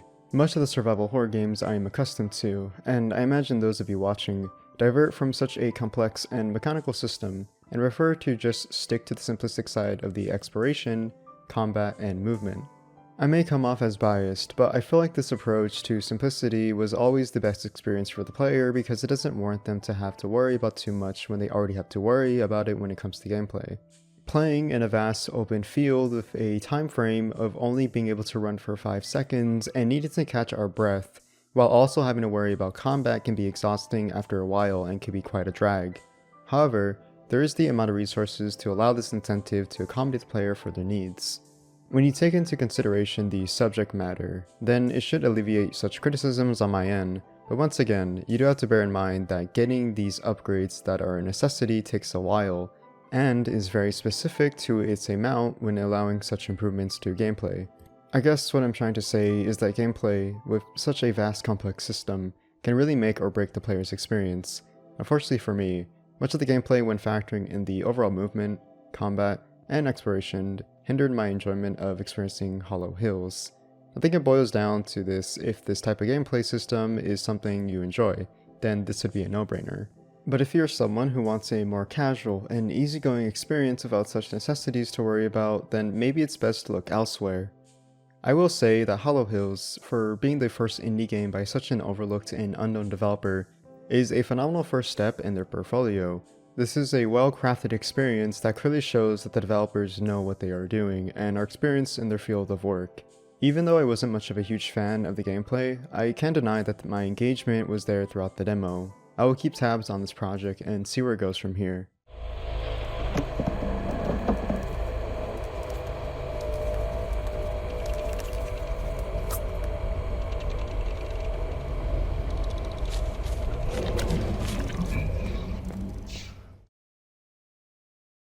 One of the more unheard of and unseen survival horror games to go under everyone's radar is this little hidden gem named Psychosis, being developed and produced by a single developer, Aaron Gilbert.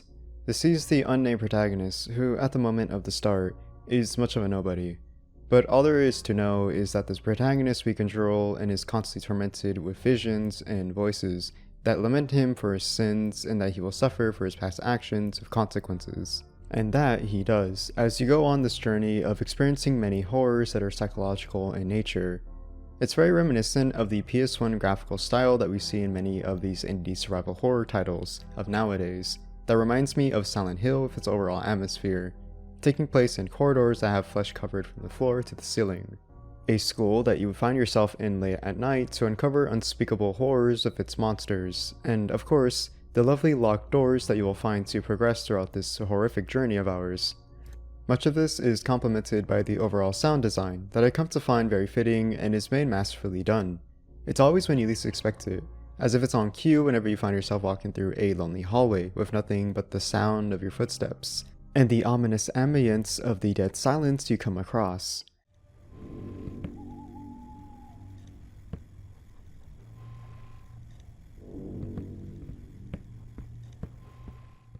It's something that really got me on guard a lot of the time, especially when you traverse this school setting, as a lot of the time, I found myself walking cautiously as this game loves to mess with the player. One of the coolest instances of this is when you enter the swimming pool and when you check upon this dead corpse. The ground immediately shatters without any hesitation. It's small, but a very neat detail. I knew coming in this would feature psychological attributes, but as to what exactly, I had no idea. It's always a surprise to me. It's like unwrapping your Christmas gift on Christmas. You never know what you are really going to get with these types of survival horror games. Enemies are quite basic in design, admittedly. I found that while they do look scary as they should, I didn't find them all that inspiring and looked rather the same. I do think there was variety there, for sure, but it could have been greatly expanded upon. However, I'll give credit where credit is due with the final boss of this prologue chapter, as it's one of the coolest bosses I've seen in quite a while. It pays heavy homage to the likes of Silent Hill without a doubt, encapsulating with the overall aesthetic, but also in the gameplay too. I will say that the combat is not very great in all honesty. Much like the enemies, it's basic at best and nothing too complex to marvel at. There is not much depth seen here as you have your basic melee weapon and primary weapon. They do serve their purpose here, but the hit detection when applied to the enemy's hitbox can be very inconsistent much of the time. You'll have this pull and push approach to combat as you wait for the enemy to attack you as you back out, wait for them to finish their attack animation, and then apply your damage after waiting your turn and then repeat.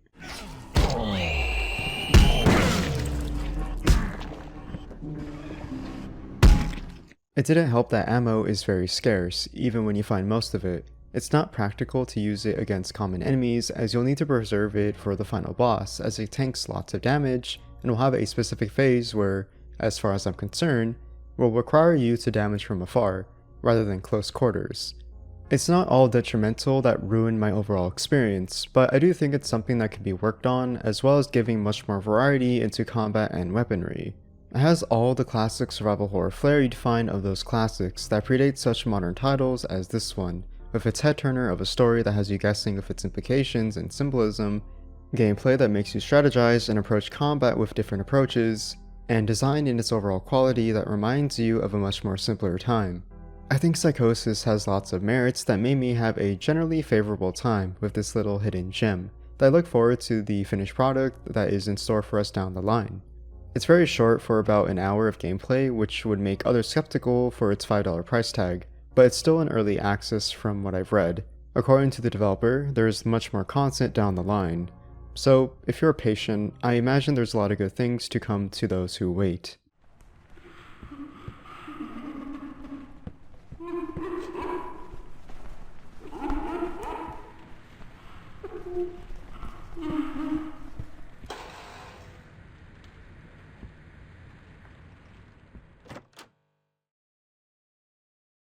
Once again, diving into more obscure indie game territory, we have Lost Life Origins. Developed by only one person, Aiko Kami, sees the player traverse and explore a mysterious foggy town where you unravel a world of secrets. Given into context of the synopsis alone, this is honestly all the player really has to go off of. From my general understanding, I couldn't really understand what was happening at all whatsoever going on in this game. As far as I'm concerned, Lost Life Origins has 2 acts currently as it's listed in its early access. These 2 acts are the only available chapters, if you want to be technical, are playable for the player to explore and get a feeling of what the world has to offer. From the start, you play as an unplayable protagonist who is awoken in a burning forest as you run through the ablaze environment to only go into scripted cutscenes to then wake up in another location. This is something that the game likes to do quite a lot when giving characterization, I say loosely, as the player doesn't ever really get a slightest clue of what is our objective, what is our purpose in all of this, or why we should really care at all whatsoever. Much of this game's story is left ambiguous, at least as far as what I've played, and only has this ambiguity to work off of, which is interesting because lots of these cutscenes have voice acting that isn't too bad. Much of this is seen with the protagonist that makes comments as you read text documents to gain more background of the lore behind this mysterious little town. We are exploring as well as monologuing to himself when interacting with the environment. Да как это возможно? Я же только что здесь был. It's neat little details that don't add much to our understanding of the narrative, but I do think tries to add depth to the protagonist. However, the more I progressed, the more I just didn't know if I wanted to be invested at all, as much of this gameplay is just a slow, painful burn. Speaking of gameplay, much of the gameplay features predominantly a first-person view, but this can be dynamic by adding a third-person view when in a specific event when it's needed. It's interesting in concept, but such an odd inclusion that I felt tried to add more variety, which is fine, but in execution fell off as it honestly just focuses more on first person, which makes you question why I even add a third person when it's so sparse and rare. Much of the exploration is with a flashlight as the atmosphere is very dark, where you mostly just find key items around the proximity, where you unlock new rooms with the occasional puzzle. I I found this to be very repetitive and very boring after a while, that it didn't give much room to grow, nor to breathe with something different to entice the player to keep progressing. When it got interesting, it was in the town, which throws this unsettling and intimidating enemy out in the distance, which made me think would introduce combat mechanics, but unfortunately doesn't. It's just there, and probably just for spectacle, but I thought it would have been an excellent transition into combat, gunplay, the latter. But instead, you keep exploring this town to then a high school. It's very barren and has no life, which gives depth to the atmosphere, complementing the ominous tone that I think the gameplay does a decent job at in the first demo. Here, you just simply do rinse and repeat, solving some puzzles that isn't too difficult and unlocking many rooms to progress. It was at this point where I realized much of this demo had little to no stakes or pressure thrown at the player thus far. It really kills the mood, and feels like constant build-up to an ambitious horror that is awaiting around the corner, but it never does that. I felt very bored much of the time, and couldn't get into much of any of this gameplay to keep me interested. It doesn't help that this game never once gives a modest tutorial to the player on how inventory management works, because man, is there a lot of fluff sprinkled into here. It definitely puts the survival into survival horror in a literal sense. It has much of that realism that you'd find in most open world survival games that I'm honestly not much of a fan of, especially here because of how unnecessarily overwhelming it is with the stats applied to your character. I personally think much of this isn't needed to make the gameplay enjoyable, and instead is just there to give intuitive variety to flesh itself out from the rest of the competition. As much of this is in concept a welcome addition, I generally find it exhausting to add in a survival horror title. From the opening to the end of the demo, I found myself just underwhelmed and uninterested to keep continuing forward, unfortunately. Which is such a shame because you could tell that this one guy put lots of years of grueling and passionate effort into this project of his. Just by wandering the town alone, you could tell that this is a very ambitious project. But while this is all fine in concept, having a grand spectacle can sometimes fail to meet expectations if you compensate for a vast empty world with nothing to complete such ambitions for a title like this one.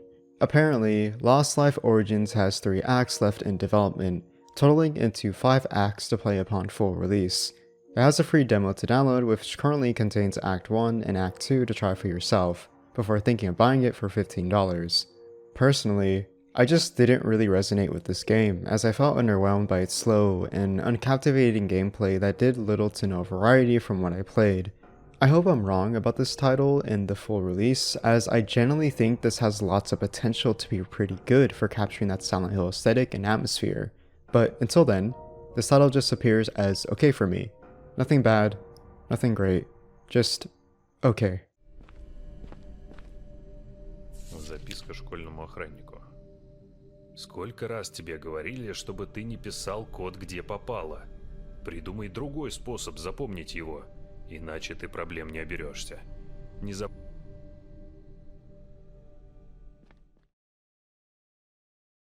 To be completely honest, I had no expectations going into Stray Souls. The biggest idea I had of this mere existence of this mistake of a game is word of mouth from news outlets condemning this game for its sorry excuse of being a Silent Hill clone that does everything in its power to fail to understand the concept and its approach to reproducing that feeling of Silent Hill. Stray Souls would seem like an outlet for many news or YouTubers to cover, especially with such promotion, as this was a game that featured the highly acclaimed composer Akira Yamaoka, the series composer for the Silent Hill series. Having such a lead be in your own survival horror game seems like a given that what you have here is something that holds lots of merit and a worthwhile contender in being on one of the greats in the history of survival horror. But that's anything but that. If anything, Stray Souls is the opposite of what you do in approaching the design, with setting up a story with mystery, gameplay that is strategic and innovative in its design, and characters worth caring about. It's nothing of the sort, and rather a recipe for disaster. In Stray Souls, you follow 18-year-old protagonist Daniel, who recently inherited his grandmother's house after her passing away all to himself. With getting acquainted and adjusted to his surroundings, this allows room for character development on Daniel by doing the typical tasks that you'd see a teenager do, such as complain about picking up laundry, texting over a dating website to girls he is desperately trying to hook up with, and having what I like to call Marvel dialogue, where he has to comment on every little thing that comes off as cool or quippy.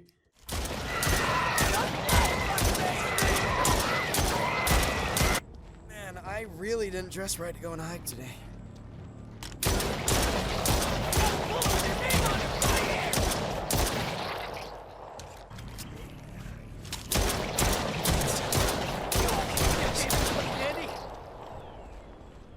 It's like the writer for this game personified what the average Gen Z male teenager would embody, and use that as a basis to write a protagonist that resonates, quote-unquote, with the male audience. While Daniel's writing is rather insufferable to say the least, what I find very suffocating is how slow and boring the beginning sequence of this first chapter is when getting to know Stray Souls gameplay. It's fine when you allow the player to grasp this understanding of how your gameplay design is by slowly weaving them into an environment that allows for such a thing. This case in point is the house that comprises much of lackluster puzzles that coincide with the main story of Daniel being born into a cult, which we will get to momentarily. That also happens to coincide with his grandmother. It's puzzles that are very basic at best and don't do much to really make the player think that incentivizes for such unique puzzle mechanics. This is solely an excuse to use this as a push to drop an abundance of the worst horror jump scares I have ever seen in a survival horror game. Much of this traversal in the house sees the grandmother haunting Daniel in the most uncanny and superficial ways unimaginable. This is meant to come off as very visually and audibly scary to the player with this intense buildup, but the payoff is severely ruined by the combination of very stiff and inanimate movements and reactions of the player models. It comes off as unexpectedly hilarious to where you can't help but laugh to the scenes that unfold here. If anything, the true horror is the awful setup and payoff to this design and approach to the game's horror. I think that just in this portion of the house alone is enough to give an idea to the player what they should expect going into this game. After this series of events, Daniel messaging this mysterious girl who he is trying to score with off this dating website happens to coincidentally be his long-lost sister, who coincidentally happens to live next door as his neighbor, who coincidentally knew about who he is, even though she hasn't seen him since they were split apart as kids, who coincidentally happens to know about the grandmother being a part of this religious cult whose sole purpose of having Daniel was to wait until he was 18 years old to give birth to a god to change the world in their own image. Sounds strangely familiar to a certain Silent Hill game. I think it has something to do with a 17-year-old girl named Heather Mason, who also had to go through something similar. So while the story is contrived and is heavily founded on coincidences to drive the story forward with this terrible storytelling, how does the gameplay fare? Well, not any better. Funnily enough, Martha coincidentally happens to have a very basic looking golden desert eagle. It's the only weapon in mind that you use against the monsters in this game. You can only aim down the sights and fire against enemies with this over-the-shoulder camera angle, much akin to the Resident Evil remake games. The player has a surprising amount of mobility to their movement, evading out of an enemy's way while they're attacking in each direction of the way you are facing. However, this is pretty much where this quote-unquote intuitive gameplay design ends, as from here on out, it's just mindless exploration throughout this forest environment with every now and then finding ammo crates and health packs. I was initially confused at first because there isn't any inventory system, which I guess isn't necessarily needed as much of the gameplay is basic at best. But whenever I received damage, I would instinctively try to open some sort of menu to see if I could apply healing. It wasn't until I figured out that equipping your weapon is when you can view your health. A weird decision choice, but it is what it is. Much of the enemies are honestly not much of a threat either. They have very basic attack animations, and sometimes don't even register the player's hitbox when making collision. It's shocking how you can just simply run away and have nothing to do with the enemies by just running past them and not having to do anything of the sorts. Not only being a waste of time, but also losing that credibility and creating that horror atmosphere. There's even this boss fight that is absolutely terrible in execution, with how its massive size has its hitbox detects the player, which creates this problem, where you don't have enough time nor distance to give yourself ankle room to breathe. I had to use these trees in order to defeat this abomination of an enemy to finish the chapter. Upon continuing, I was pretty much at my breaking point when we had to spend the next 30 minutes in this cemetery searching for mundane items in order to progress to this door we are supposed to enter to continue this progression. I spent my time looking through these cars, finding keys in a gravesite, and then looking through trash cans to get even more items we need to unlock this door. It was at this point that I noticed a theme where the gameplay eased you into puzzle solving, combat, and then exploration, but never where there was a point in time where all these mechanics are built upon nor used efficiently while in the same environment altogether. After what I experienced with Stray Souls, I luckily was able to receive a refund as I honestly didn't want to spend $30 on an asset flipped, uninspired, and watered down excuse for a next-gen survival horror experience. This game is anything but that, and not worth anyone's time, nor should have been a game that was ready to be released in such a state as this. It's a game that made me feel like I was scammed out of not only my money, but my time. I usually go into a more perceptive approach to indie survival horror games because lots of the time you come out with such high quality titles that show so much love, care, and compassion to its craft, but I didn't see any of that here in Stray Souls. I think it's best to save ourselves the time and stray away from this game as far as possible.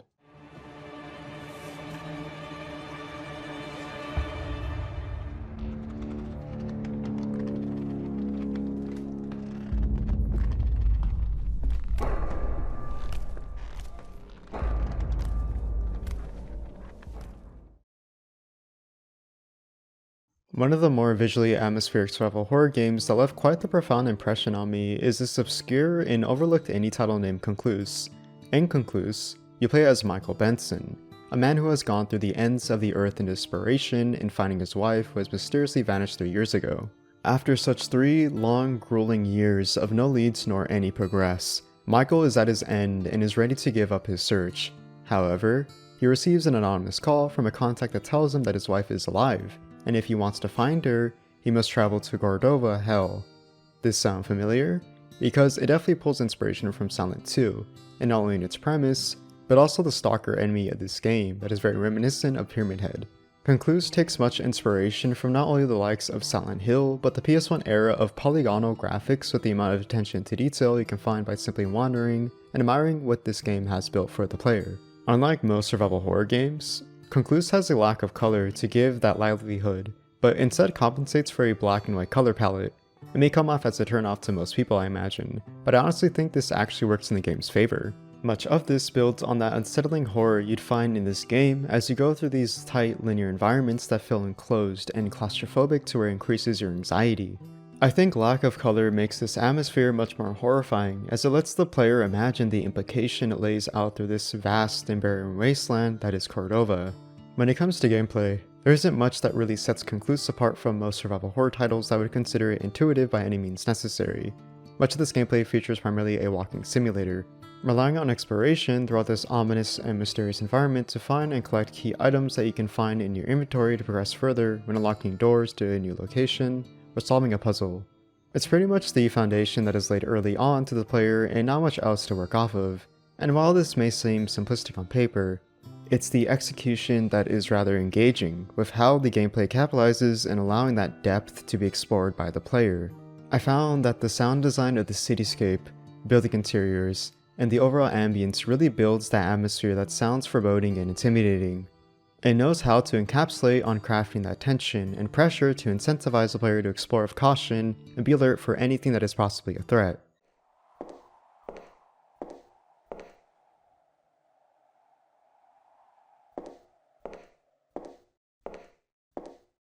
The best part about this attention to detail is that most of the time there isn't really much of a threat to worry about in Concluse, at least for the most part. Because there is no combat whatsoever in Concluse, it makes the player much more vulnerable and helpless. Because of this ambiguity, you conjure up in your head with your imagination that makes the horror in Concluse so effective. An example of this is when you find these 3 VHS tapes. Once you play them, it shows a series of events that builds up this mysterious presence from another character's perspective, with only sound being the core feature to create this anxiety with each tape you watch, as it builds on top of the last tape. The third tape does a subversion of expectations by showing someone who is in the same building as you are and follows you, stopping and hiding from afar by stalking you while they zoom in on your position. The terrifying part is that they walk up to you and it immediately cuts, having this sense of dread that the moment you turn around, you'd get jump scared, but you don't. It's your imagination that allows for that creation of immersion that does the horror so well done. Concluse is effective because it uses those limitations as its core strength to build that atmosphere when it lacks that interaction of combating enemies that is a staple in survival horror games. Typically, it's a component in creating that depth in this immersion, but it's not seen here. However, with that intricate and elaborate buildup of creating this ambiguous and ominous tone, It always has the player at the height of their senses, and puts your own thoughts and imaginations of the inevitable outcome of this horror against you.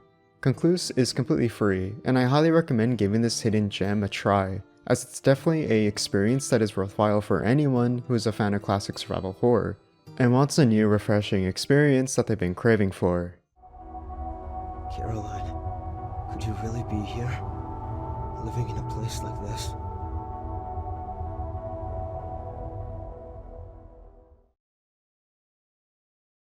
One of the more intensive survival horror experiences that has been cemented into my memory is hands down Cry of Fear.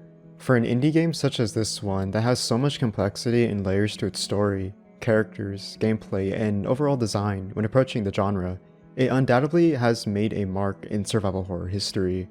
For an experience such as this one, let alone free without having to pay a single penny, feels criminal to me. There's a lot to unpack here upon a player's first experience, that it's hard to believe that this much quality can be something that is much of a privilege for anyone to experience for themselves for free. Cry of Fear is a game I've been made aware of for a long time now actually. I've played it a couple times in the past where I just put it down after maybe 30 minutes and didn't bother to keep going. I can't really explain why that is, but maybe high school me just wasn't interested, or just completely forgot with my numerous other Steam games just piling up for me to look at and never play in my library. Regardless of the reason, I was missing on such the opportunity whilst avoiding this game that I'm glad I finally picked it up again to play it once more. In Cry of Fear, you play as Simon Hendrickson, a deeply disturbed and depressed individual that has to unpack a lot of his trauma and tragedy within the psychological nightmare that no human should ever have to go through. From just the introduction alone, the player can immediately get a profound impression that this game has this melancholy atmosphere with its music to accompany the backdrop that is a reflection for what kind of experience the player is going into. To me, it portrays much of Simon as this individual who has to carry this heavy baggage that follows him in his path that becomes solidified to you when seeing this development of his character unfold before your eyes. One thing that I really enjoy about this game is that it has one of the most comforting sounds and music I've ever listened to, yet carries this sorrow that would make you think in an existential manner about yourself and what you've been through. It doesn't have to inherit such meaning, however, as it's music that is incredibly atmospheric in its ambience that I find myself listening to casually without the gameplay accompanying my experience. Andreas Ronberg, the creator of Cry of Fear, is the composer of the soundtrack, and I've immediately fallen in love with his backlog of music pieces that he's published with not only Cry of Fear, but with his own original albums as well. It definitely has that influence you see in Cry of Fear, but for the sake of anyone to listen to casually, music aside, Cry of Fear does an excellent job when it comes to conveying its approach to horror. It takes heavy influences from the likes of Silent Hill, being a huge influence for that depth you see throughout the atmosphere. It starts with that slow build-up by easing the player with a lonely and moody atmosphere that then transitions over time into one becoming horrific in its rusted, bloody, and decayed environment that is symbolic for Simon's mental state. It has the stereotypical attributes you'd probably find in most modern horror games, which may rub players the wrong way, as it does surprise the player with its abundance of jump scares, with the enemies being a noteworthy feature. It's sort of a sacrifice to make, however, as I do think it complements the horror with their design being disturbing that leaves a haunting impression on the player. It has this variety that will leave your memory scarred for the horrors you'll have to force yourself to go through. Much of the gameplay is carefully well thought out with how intuitive its approach to its design engages the player. From the start, you get to have a tutorial with understanding the overall mechanics of how Simon operates with his weaponry. You can utilize weapons that are melee or firearms that can be either used individually or dual-wielded to give a bit of variety to your gameplay. The best combo that I found using personally is the phone as a source of light to illuminate the dark environment, and the pistol or knife to complement it when attacking enemies. It's understandably the best way to go as this game is very, very dark. There are many instances where you will have to undergo dark interiors where you can't just see a thing that can impede much of your progress. It's definitely one of my gripes with the gameplay, as well as the persistent use of backtracking lots of the time. Much of the backtracking can be tedious and confusing, as you'll find yourself in the same environment for a long period of time, where it can be cumbersome and a nuisance after a while, only for a key code or item just to finally progress after an hour. There is momentum in the gameplay, without a doubt, but it does feel in some instances that it can come to a halt and just stop for a while. I also feel like it can be a bit too difficult, especially with melee combat, as it's not the best. For one, Simon has to undergo close quarters combat most of the time when engaging an enemy, as ammo can be used quickly since most enemies love to tank lots of damage. I do appreciate the use of agility to the player's movement, such as dodging an enemy's attack to gain some recovery, although this is depleted rapidly due to the stamina meter being used excessively by the player. It's generally not my favorite inclusion in survival horror games when you have to have a reliance on this mechanic to survive, which I do get, but mechanically speaking, it can be more of a bad thing than a good thing, especially in tight enclosed spaces, as the gameplay loves to put the player in these locations that are claustrophobic most of the time. But I do think it's part of the visual storytelling to a certain extent. It's an allegory for making Simon hopeless and vulnerable, as he feels the world around him is spiraling downward and out of his control, much of that being reflected into the player's gameplay. From what I played though, much of this gameplay does create that immersion in the survival and psychological horror of Cry of Fear that makes it memorable, even if it does have its flaws and weaknesses. If anything, I think much of this is benefited by its ambiguous and ominous atmosphere that constantly has you guessing as to what exactly will pan out from this horrifying experience that you have to go through. Progression only heightens the fear and anxiety that will overwhelm you quickly that is impactful in more ways than one. If you're not only a Silent Hill fan, but someone who enjoys survival horror, Cry of Fear does a phenomenal job at creating that balance of both classic and modern horror.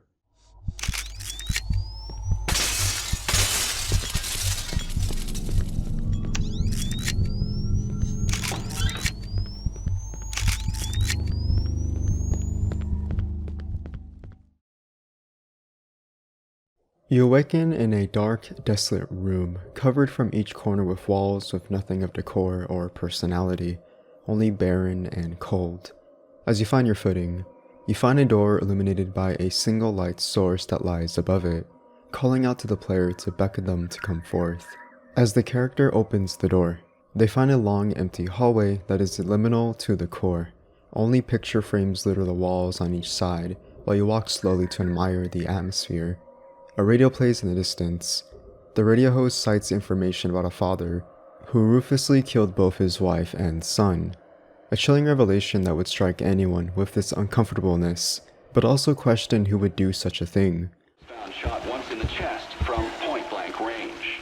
The mother, who he shot in the stomach, was pregnant at the time.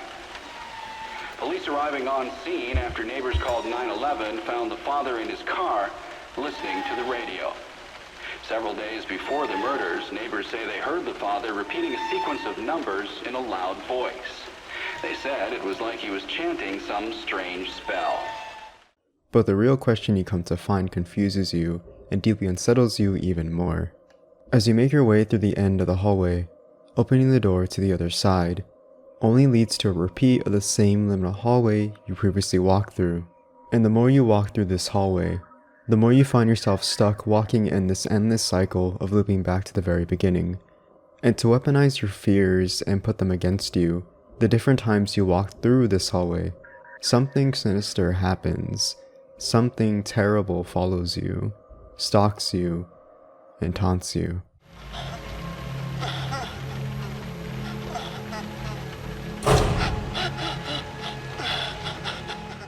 What is so fascinating about PT is how such a claustrophobic atmosphere that is very linear and liminal is executed with such limitations that make the best out of the environment to use against the player. It uses very little to create this big and atmospheric setting that truly leaves an impression on you. It's just these 20 to 30 minutes alone that made PT so memorable and iconic to this very day. 10 years later, people still talking about it but lamenting the tragedy of the cancellation of such a potential psychological horror game that was supposed to be the revival of the Silent Hill franchise at the time. But not all is lost, as this would only encourage many indie developers alike to take the courage to step up to the mantle, to give their unique approach to the formula that is PT, to make a PT of their own. It's obvious that over a decade, many psychological horror games were inspired by such a legendary relic of the past that incentivized those to create a game that took so much influence and inspiration from PT. It is seen in many of the horror games of today that warrant that feeling that those who experienced it back then had that familiar emotion nowadays with such titles. This is why today, after experiencing PT for myself, albeit through a phenomenally well done fan remake that closely captured PT word for word, incentivized me to go out of my way to experience and find the many PT clones that came after it. I'll be using this time to go over and review 6 titles that capture that atmosphere that closely resembles the aesthetic of PT, although through its own unique and distinctive lens. With this in mind, I'll stop my rambling before I get ahead of myself and proceed forward with reviewing the many PT clones. Funnily enough, Blooper Team was bound to be talked about at some point, especially when we consider that this is the team that is the lead in the Silent Hill 2 remake. A fact that has many people worried due to their iffy track record when it comes to not just their storytelling in their horror games that has been deemed as controversial, with their commentary on mental health issues, with weaponizing trauma to victims of abuse that has been the focal point in most of their games, but the overall approach to horror in their games. I vividly remember stumbling across Blooper Team with a free copy I received at the Epic Games Store with their weekly free games to give out. After what I experienced, I didn't find myself compelled to the horror at all whatsoever, but I can come to appreciate their atmosphere when it comes to the direction of the psychological horror aspect. However, much of that experience was 3 years ago, and I don't remember anything in the slightest. So, what better way to freshen up that memory than making a new one with Layers of Fear? It may come off as a shock to you, but I never actually played the first Layers of Fear. It never was truly a title that compelled me to try it out in all honesty, but with the concept of this video and finding games that pay much tribute to that of PT in its atmosphere and direction, I definitely can see that here. Originally, the original Layers of Fear was released back in 2016. According to the development, Layers of Fear was heavily, if not directly inspired by the likes of PT, which, if it wasn't obvious enough from the general setting that takes place in a household that is perceived as liminal and claustrophobic, while experiencing the paranoia of the psychological torment the main protagonist has to suffer through, then it's pretty much an understatement. In Layers of Fear, you play 3 different characters. This spans from the musician, the painter, and the daughter. A family of 3 who all have their separate stories that are directly correlated to the overall plot in some shape or form. In the original Layers of Fear, I believe that you play as either the painter in the main story or the daughter in the Inheritance DLC.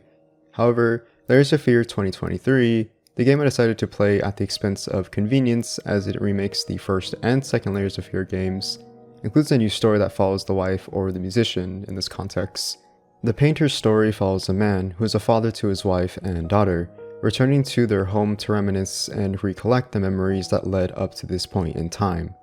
Much of the time, you go throughout the household to undergo investigations of letters, notes, or documents to unravel much of the story that is hidden throughout the game that you must uncover to gain this understanding. As you slowly piece everything together in just the first chapter alone from your findings, it's pretty subtle in its text that the painter is a pretty messy and complicated man who has many issues mentally with himself, which can be seen in his paintings that are deeply disturbing, as has a fixation on blood, gore, and the anatomy of the human body, to the extent that he created a disturbingly grotesque painting for children that has a wolf devouring a human's head.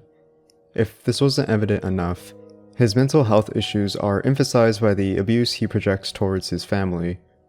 Undergoing much of the documents in the story makes it abundantly clear that the painter is not a good person, if not a very terrible father, one who has an obsession with his works, who wants to push for his artwork to be a spectacle to marvel at for the world to see. But as you slowly go through the chapters, it's made pretty clear that he's an amateur at best and deeply flawed when it comes to his artwork.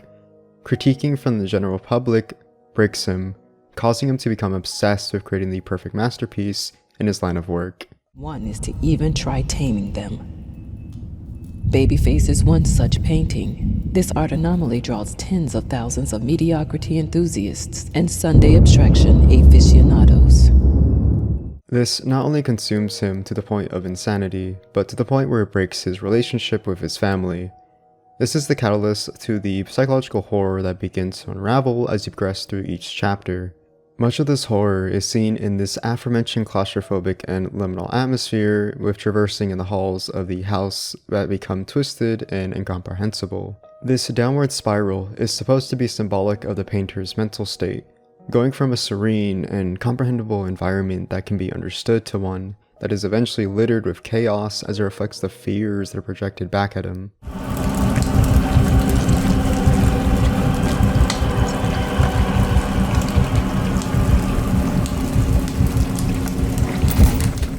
The flaws and weaknesses that consume him slowly are from previous experiences that reflect who he is as a person. Much of the gameplay sees the player exploring these hallways and rooms through a walking simulator, with the occasional puzzle solving. This could span from an assortment of puzzles that can be fairly easy and obvious as to what you should do to progress, or being quite cryptic and refusing to give hints and rather have you suffer to comprehend what to do. I do appreciate that the game builds on this gameplay by introducing new mechanics to make it refreshing and innovative, but it does feel like a slow burn to get here, such as this lantern mechanic that is used to unlock puzzles or against the musician, the wife of the painter, as she is the overall antagonist in his story. My biggest problem with Layers of Fear, however, is its lack of subtlety in its horror that retracts from its previous build-up and doubles down by constantly making it obvious as to what is scary, as if we don't know what horror is. I find that much of the build-up in Layers of Fear is done very well. It has subtle ambiguity in the horror as you slowly progress throughout the first chapter. However, when you finally get to the psychological horror element in Layers of Fear, much of that is lost in the build-up because it bombards the player by pointing out the obvious.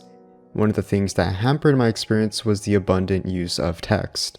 Now, I understand that the text is a psychological attribute that is meant to torment the protagonist, taunt him for his flaws, and break him, but it does this verbatim and doesn't allow the atmosphere to have room to breathe.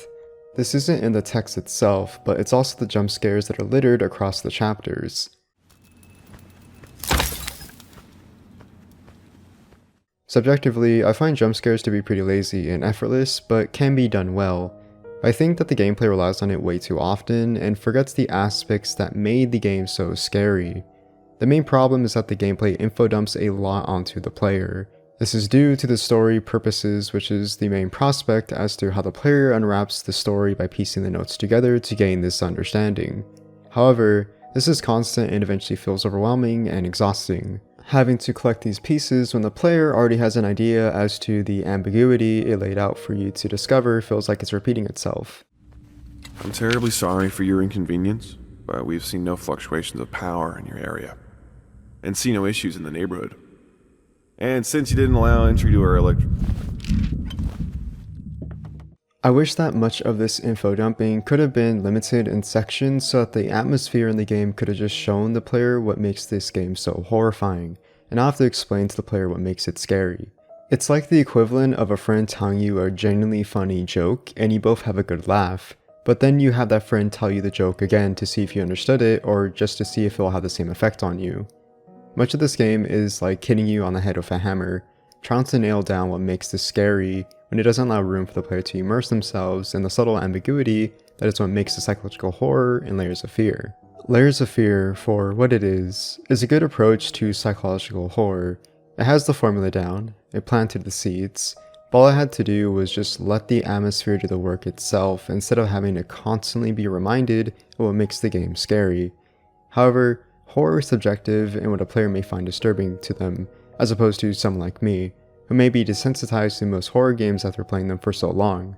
But I can say that even though Layers of Fear didn't scare me, I can come to appreciate the atmosphere in the gameplay as I find it well done and captures that psychological effect. Any means of tension or stakes is lost, however, as I didn't find that here.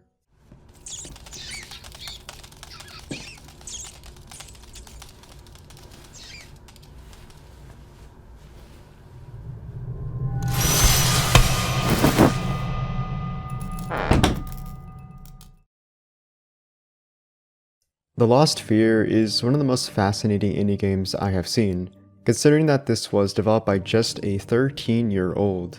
The developer, Rising Wolf Games, describes The Lost Fear as a short 10 to 15 minute psychological horror game about a nightmare that can personify any of our dreams of how spot on and accurate much of this atmosphere creates such horrors.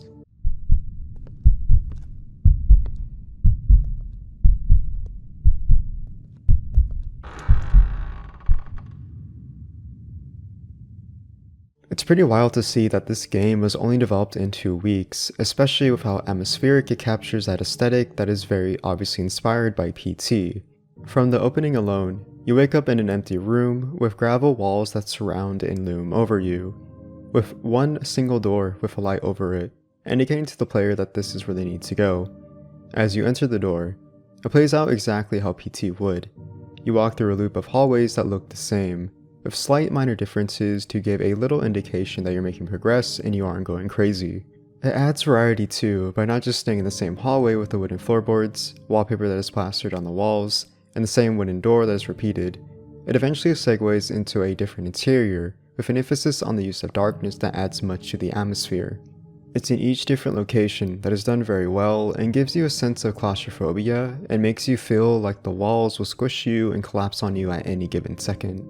I love this use of perspective when walking down these linear hallways. It adds to the already foreboding, moody atmosphere with how liminal it is. This different use of perspective is a nice touch and honestly is something I don't see done much nowadays in horror games. In the gameplay, you'll find yourself doing the occasional puzzle, whether it's turning these valve wheels to open the gate to the next area, or this riddle that has the player make sense of their cardinal direction with north, west, east, and south to turn these plates to progress. It's small, but adds variety and is not purely just a walking simulator. There's even a little bit of Silent Hill thrown into there, with this room with fences forming a path with chains hanging above the player on the ceiling, and to top it off, this monster looks like it's something out of Silent Hill 3 as it approaches the player.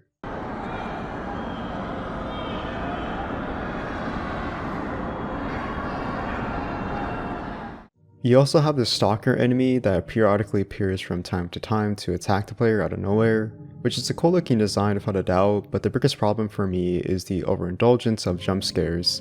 I've said it before and I'll say it again, but jump scares are very tacked on as a gimmick to be a fundamental feature that's supposed to be scary when in reality it's just lazy and feels like an afterthought. From just the ambience alone was already a staple that sold me on the horror in this game. If the developer just stuck to that and had the monster enemy just stalk the player from afar, would have been enough to scare me and anyone. It's the subversion of expectation that feels like the monster creature could attack a player at any given time. That is what gets to them, not this cheap tactic of putting constant jump scares to build that horror atmosphere. All in all, for a short psychological horror game that was made in 2 weeks by a 13-year-old, just goes to show that anyone can make a horror game if they have the heart and motivation for it, as did this kid here. I think if Rising Wolf Games sticks to the ambiguity of the mysterious atmosphere that allows the player to come to imagine the outcome of the horror itself by the subtle and quiet ambience to feel in that dread.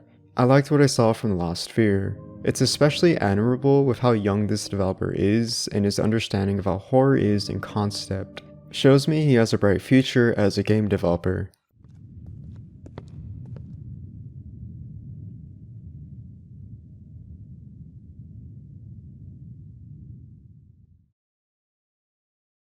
Following in the same vein as the atmosphere and aesthetic of PT, we have Dead Faces Prologue, a demo that runs about 15 to 20 minutes, which gives the player a bit of context as to what the game has to offer before the developer, as a game studio, debuts his fully released game onto Steam and itch.io. In Dead Faces, it follows the story of Jack, a deeply disturbed and troubled individual who seemed to once be very close to a family at a certain period in his life. However, given the nature of the game, it makes it evident to the player that Jack did something terrible in his past that has him deeply regret his actions and suffer his consequences. As to what he did, we don't necessarily have an answer nor seem to get one until we get to fully experience the game once it releases.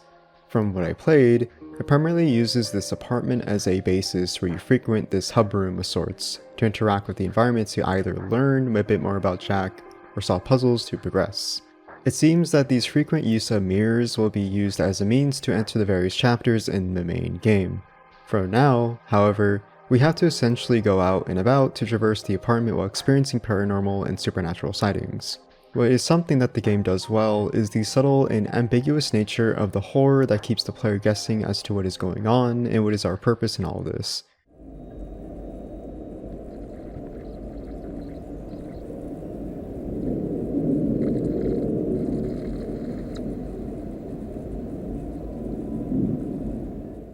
It seems to take lots of inspiration from Silent Hill and PT alike. For example, in this bathroom, the light turns an ominous red where it has this baby in a plastic bag hanging from the ceiling above the bathtub, or the door that is chained up like the door in room 302 in Silent Hill 4. There even is a nod to Layers of Fear, it seems, with this theme of paintings that seems to reflect the player's personality or occupation. I don't know guys, but I think this developer is inspired by Silent Hill or something.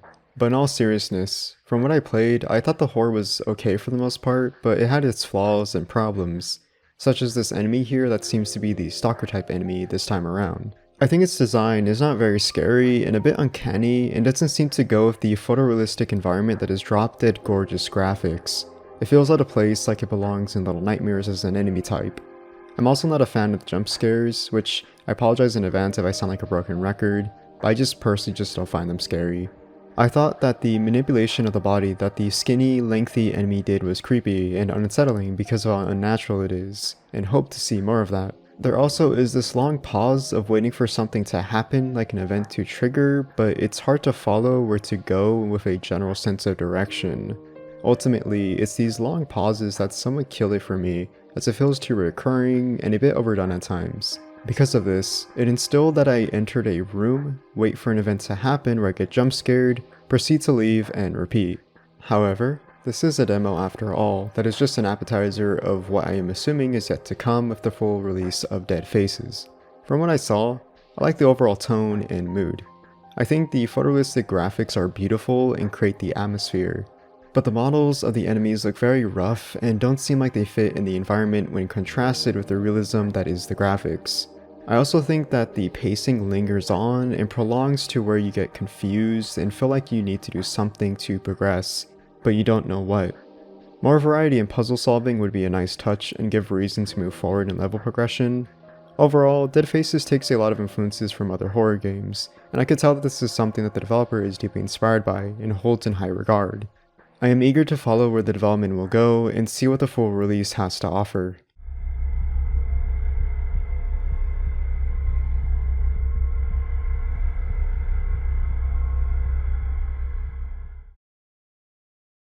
One of the weirdest yet most captivating games I spent over an hour on has got to be Exit 8. This oozes with PT vibes, but in a much more lighter atmosphere. Gone is the unsettling night tone that most of these psychological horror games cave in, but rather the ominous atmosphere of a very prolonged journey, of going through an endless subway tunnel to exit and escape this endless nightmare. In Exit 8, the objective is very simple on paper, but very difficult to pull off in execution. Essentially, you want to explore the subway tunnel that you happen to find to be the exact same each time you go through a loop. In this context, the game phrases them as exits.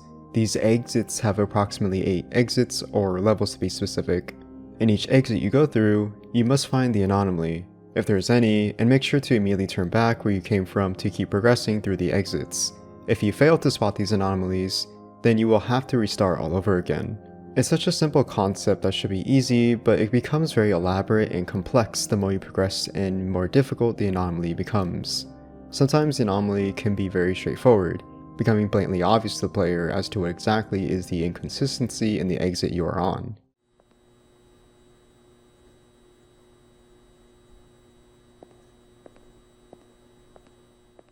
But others turn to be confusing and hard to spot, as I had many instances where I failed to spot any anomalies and had to restart from exit 0.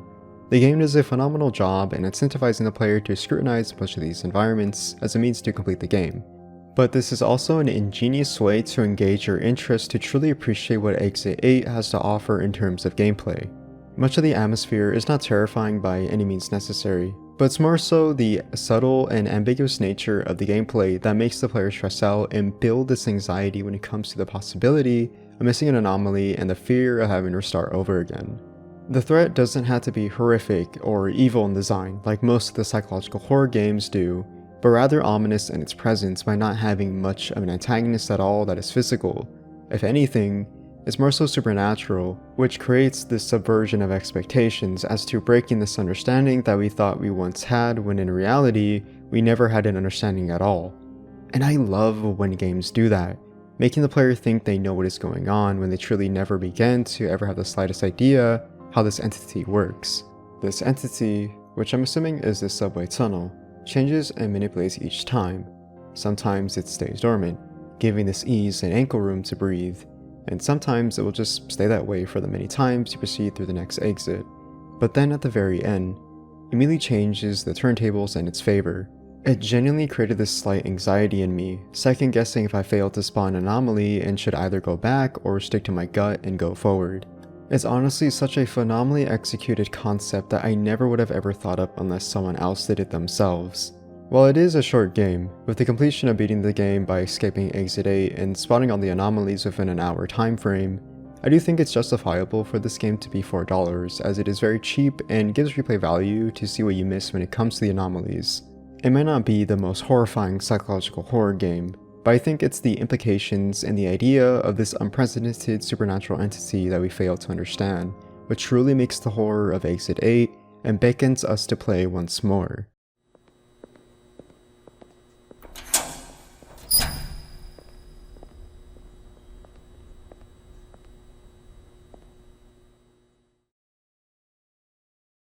Anthology of Fear is pretty much self-explanatory. We play through different perspectives and the stories of different protagonists throughout the game. From what I've understood, at least from playing the demo, it has to do with the stereotypical trope of your player suffering through a traumatic event that has them suppress their memory and eventually having to go through suffering the consequences of their actions by unraveling the truth that they were the real villain all along. It's understandably a tired and worn out theme in not just psychological horror games, but also in horror media in general. Not to say it's ever a bad thing, but variety would come a long way to mix things up for once. Of course you don't. What kind of a mother are you? You are useless. Do this right. Do it. In Anthology of Fear, you start off as a character who finds himself roaming in a vast empty street that has you searching your surroundings to get to an elevator. After, you traverse through these hallways while searching each room with the occasional jump scare every now and then.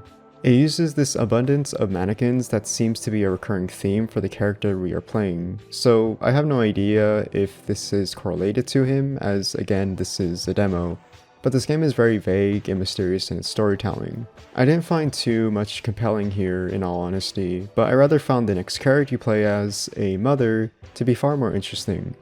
You play as a mother this time around and you are tormented by your past, as you slowly find out the fractured memories that you once remembered with your daughter.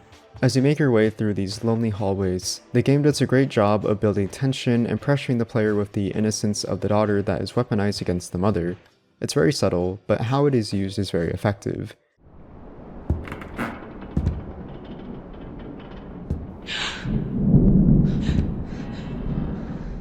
I also like this eye that just watches you.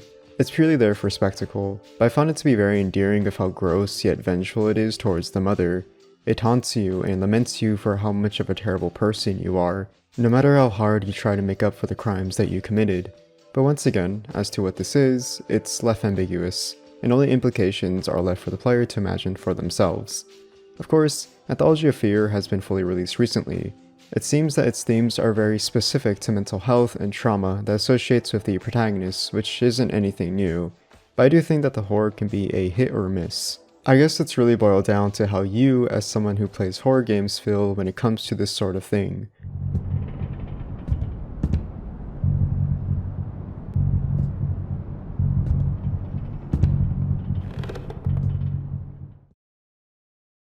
Horror games that take place in the ocean have always been such an interesting concept to me.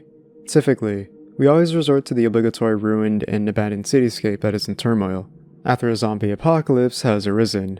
A biomedical laboratory that is marketed as a pharmaceutical company raising awareness for good as its company slogan. In reality, it turns out to be a morally and virtually corrupt within its experimentations for the sake of profit. We've seen such a premise like this before, but Endless Blue takes that concept and uses it in a drastically different presentation than what we are normally accustomed to, by placing the player in the depths of the ocean, a mysterious and uncharted territory that is out of humanity's grasp, a sacred place that isn't meant to be lived in and thrived in. This idea, however, is breached and broken once humanity comes together and rebels against such an idea for the sake of their curiosity and selfish desires.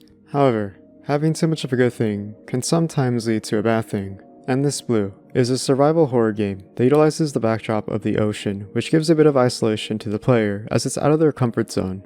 This gives a bit of fear in the implications by creating this tension within the player's progression as you explore this daunting and ominous facility that was once alive and active to now being completely empty and hollow, a shadow of its former self. It's one of the best visually striking imagery I've seen in the many horror games I've played, and seeing this in just a demo alone is breathtaking, to say the least. It knows when to give the appropriate timing when it comes to building this atmosphere within the gameplay. Seeing yourself in the facility whilst exploring can have these many moments of silence, where it feels a bit off and uncomfortable, as if something is here lying dormant and waiting for you to approach it. But other times, it has these moments of serenity, seeing yourself walk through these walkways where you can find windows that allow the player to see the ocean in all its glory. It's beautiful to witness the ambience of the ocean depths, which is powerful enough to forget that you're in an ominous and mysterious setting that is supposed to be hostile. This reminds you that you're safe for now, but eventually, you'll have to go back out there and face the unknown. Furthering this progression, you can come to realize that Endless Blue isn't afraid to go out of bounds within its own understanding of its presentation, and get very weird with it, such as this instance of finishing the first demo and seeing this fourth wall break of the developers conveying a general gist of what is supposed to happen with the world building within the ocean facility. The characters you eventually meet could be possible friends or foes. A PS1 console that is awaiting the player to insert Disc 2, that is figuratively and literally the second part of the demo itself, thanks to the recent update the game received last September in 2023. I appreciate little things like this. Going even further into this presentation, you find that the game flips everything on its head by taking a psychological horror approach of its liminal surroundings, and the massive and seemingly endless void of empty space you find within this odd and mysterious area. Finding platforms that protrude high above the ground, along with these fascinating sculptures of architecture, can make you want to study them and try to understand them. The best part is the slow buildup of a new enemy encounter, which you don't pay any attention to because it blends into the environment with these mannequins. It's made to not have you pay mind or attention to it because it's so monotonous and insignificant. Slowly, I came to learn that this inanimate object was a force to be reckoned with, turning this into a haunting, Lovecraftian creature out of the blue, with its disgusting and grotesque design. It's a brilliant subversion of expectations that is completely unexpected by the player. Building onto this by introducing the boss enemy of the demo with this robot AI that uses the water as an advantage to hide from the player to avoid taking damage. Using its laser can cause a significant amount of damage to you that can result in a game over quickly without being careful and taking precautions. Resulted in a challenge that required me to study and experiment with the boss's design, which I found myself invested in, trying over and over again until I figured it out. I love that it engaged me the whole way through. The same could be said about the entirety of the demo too. It has many elements of classic survival horror that are seen here that show so much love, passion, and care by those developing this game. It isn't afraid to go and take a step in a modern direction, where it creates this unique blend between old and new. This furthers my interest in the final product of Endless Blue, which I look forward to.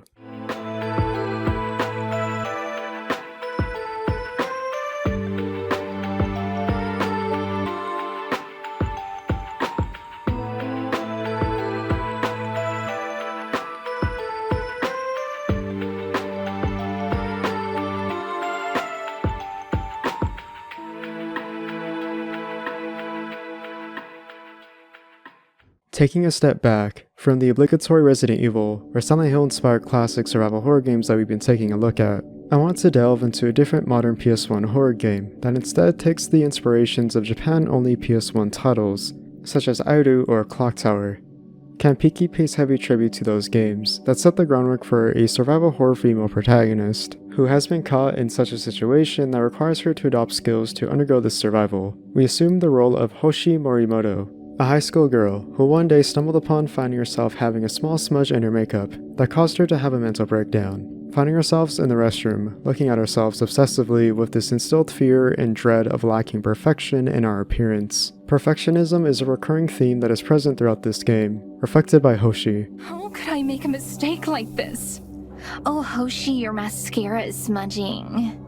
She thinks she's so cute. Like she knows my makeup alone is worth a whole month's pay. As if. God, I can't even imagine her life.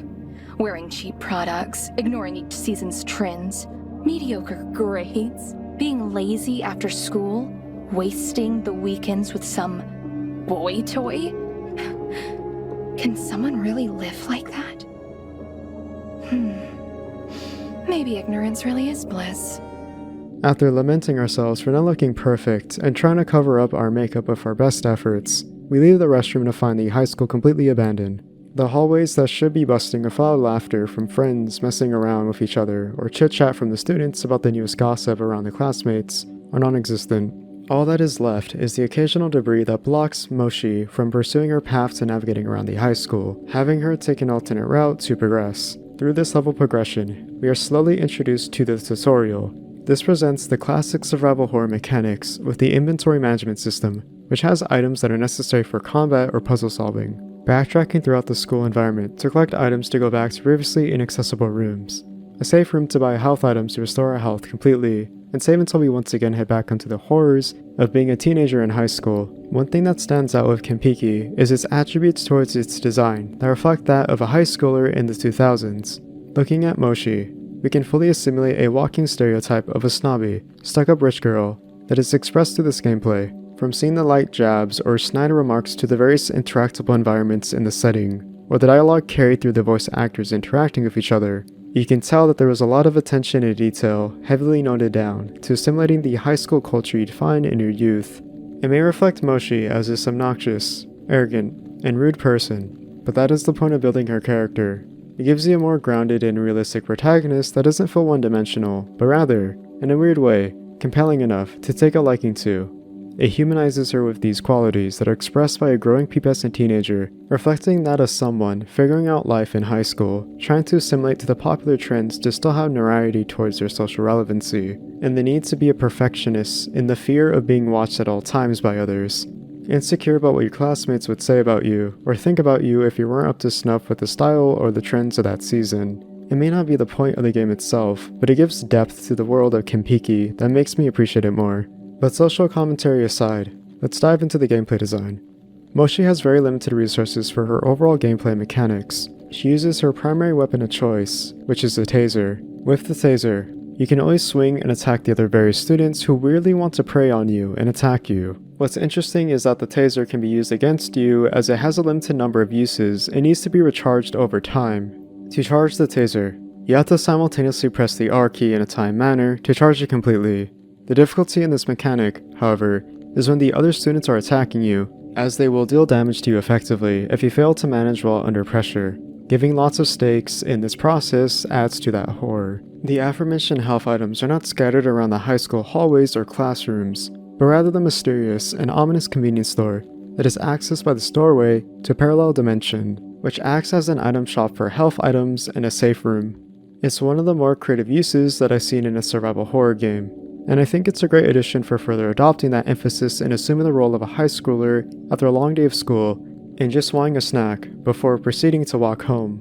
One of the boldest design choices that I've ever seen in not just a survival horror game, but really any game, is the concept of self-harm as a gameplay mechanic. Now, before you get the wrong idea, this isn't actual self-harm witnessed in the gameplay, where the player is forced to use a sharp and blunt harmful weapon against themselves, but rather, asphyxiation, as a means to further level progression, requiring the player to cover their mouths from breathing properly in order to be transported to another parallel dimension, which is extremely LSD-inducing in its visuals that are otherworldly and surreal. A very controversial choice, to say the least, to allow this ability to transport to this separate reality, but it is integral to the overall story of how Moshi is trapped in this other dimension, which explains the mysterious and alienated atmosphere of the high school. Kanpeki is undoubtedly one of the more unique and distinctive survival horror games on the list. It's an understatement, to say the least, that it makes a lot of bold and audacious design choices for its gameplay and narrative, embodying the role of a younger female protagonist that has this vulnerability to their gameplay, but is best used for the minimalistic and simplistic attributes of the combat, yet having variety in its exploration within this creative use of progression. It gives this atmospheric and fleshed out quality to its design philosophy that would catch the eye of any fan of classic survival horror. Oh my gosh! I almost forgot! I promised the soccer coach I'd lock up the school gate once I leave, but I'm going to be late for my shift. Could you lock up the school gates for me? Sure, I guess. Thank you, Hoshi. You're a lifesaver. I'll see you later tonight at the shrine. Whatever.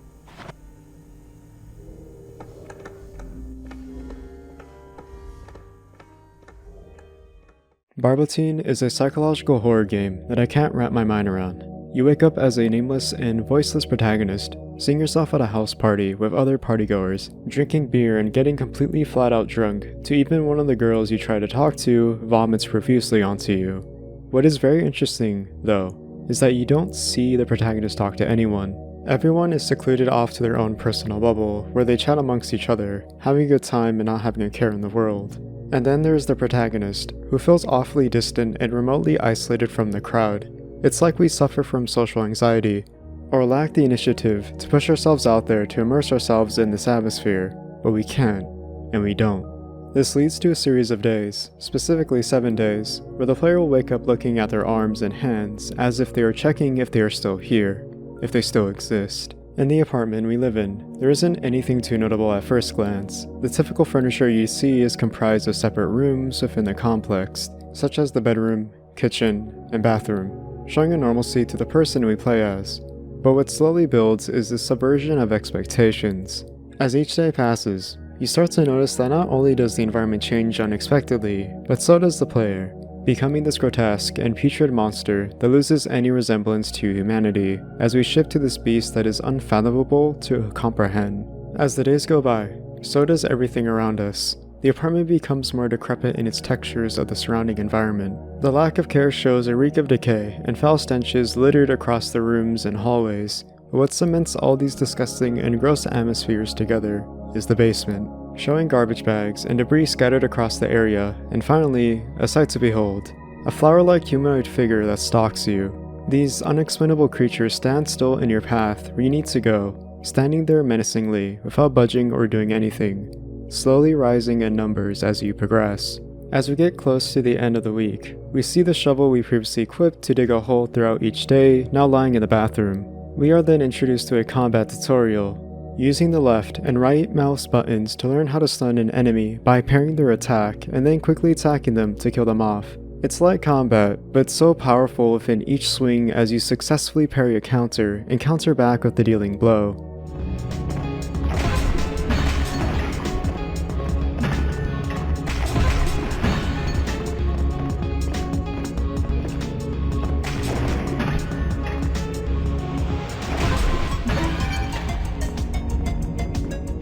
It takes time to get used to, especially on day 6, where you fight off 15 of them, which requires precise timing and perfect countering if you don't want to lose health.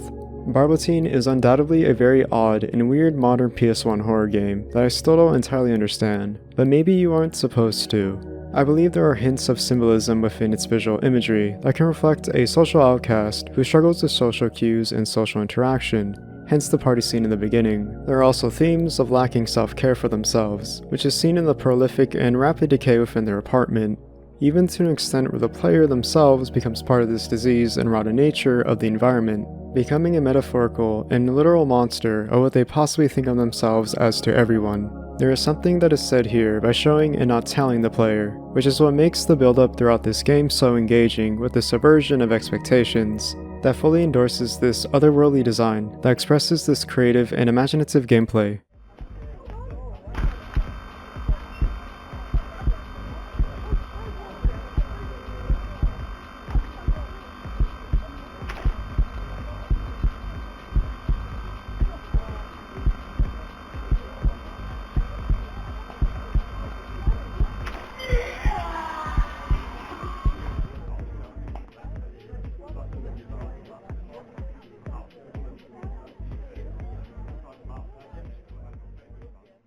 Kicking us off, we have Lumina Veil, developed and published by indie developer Hamster Cafe. From the presentation alone, one can immediately tell that from the screenshots or very short trailer, that the atmosphere screams Silent Hill 3. If the rebellious and angsty teenager protagonist wasn't enough, then maybe the pipe as a weapon seals the deal. Lumina Veil has an interesting premise that isn't done, or at least for me, hasn't been done before. It follows a streamer who ventures into the horrific other world where she finds herself traversing the portals of reality and a nightmare hellscape from the horror game she plays. While unnamed, we can get an idea that this is quite a popular streamer, given the viewership on the top right of the screen. That is a neat little touch, to let the player know she has quite the reputation for herself. Apparently, she's given an early access key to stream the game that the player, that being us, to experience a demo of a horror game that an indie dev is working on for the streamer to promote. In doing so, we find ourselves playing through this demo to do the good old puzzle solving, combat, and exploration in the survival horror format. As we start, we assume the role of this unnamed protagonist who finds herself trapped and unaware as to how she found herself stuck in this insane asylum. However, there's not a moment to lose as the game immediately goes into gameplay with a chase sequence. Here's where we get control of the player, and the controls feel very smooth, to say the least. Not only that, but the frame rate was well optimized throughout the entire demo, where I didn't experience any stutters or intense glitches that dampened my experience, for the most part. After the intense chase sequence, we get a bit more of a calmer setting to get an idea as to how the gameplay mechanics function. The game will periodically point out to the player with message blips that let you know how movement, combat, puzzle solving, and item management work when undergoing this level progression. One of the features to point out is stealth, allowing you to either bypass the enemies for not getting caught and engaging in combat, or on the flip side, sneak up to an enemy to deal a strike with a melee weapon to get an advantage with dealing damage. Combat in this demo has a heavy emphasis on predominantly melee combat. After exploring around, you come to find one of the signature weapons in any Silent Hill game, which is the pipe. However, as opposed to just smashing the left mouse button to attack, it actually allows for combos against enemies. With combos, the player can chain these together to deal a specific amount of damage depending on how long you attack the enemy altogether. However, to prevent this from being abused, the enemy will deal damage back, and if successfully damaging the player, will break the combo. To prevent this, you have the option to block with a parry, which stuns the enemy, allowing you to attack once again. Melee combat was decent to use as I didn't find any problems, as the attack prompts felt responsive and didn't feel inconsistent. I also liked the little attention to detail whenever you deal with a heavy attack, where the screen shakes a little. The audio just adds the cherry on top.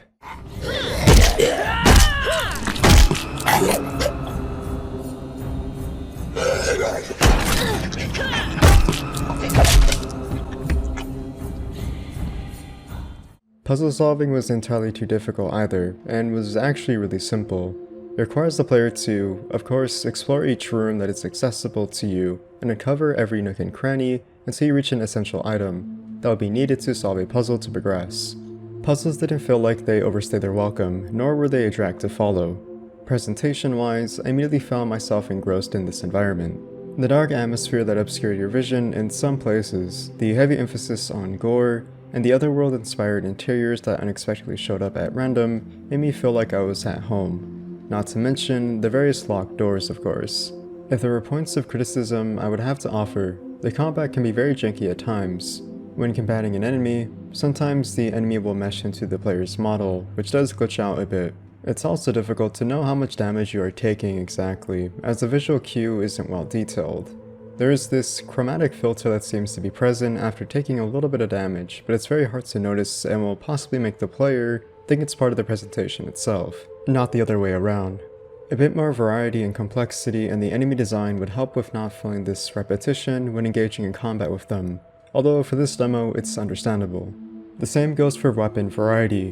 While the pipe is a great starting weapon, I think more variety will help players with different options when going into combat. But other than that, I found Lumina Veil a great starting point when it comes to its quality, especially for this being the developer's very first game. There's lots of promise here with its story, gameplay, and overall presentation that definitely has me wishlisting this indie game for further updates later down the line.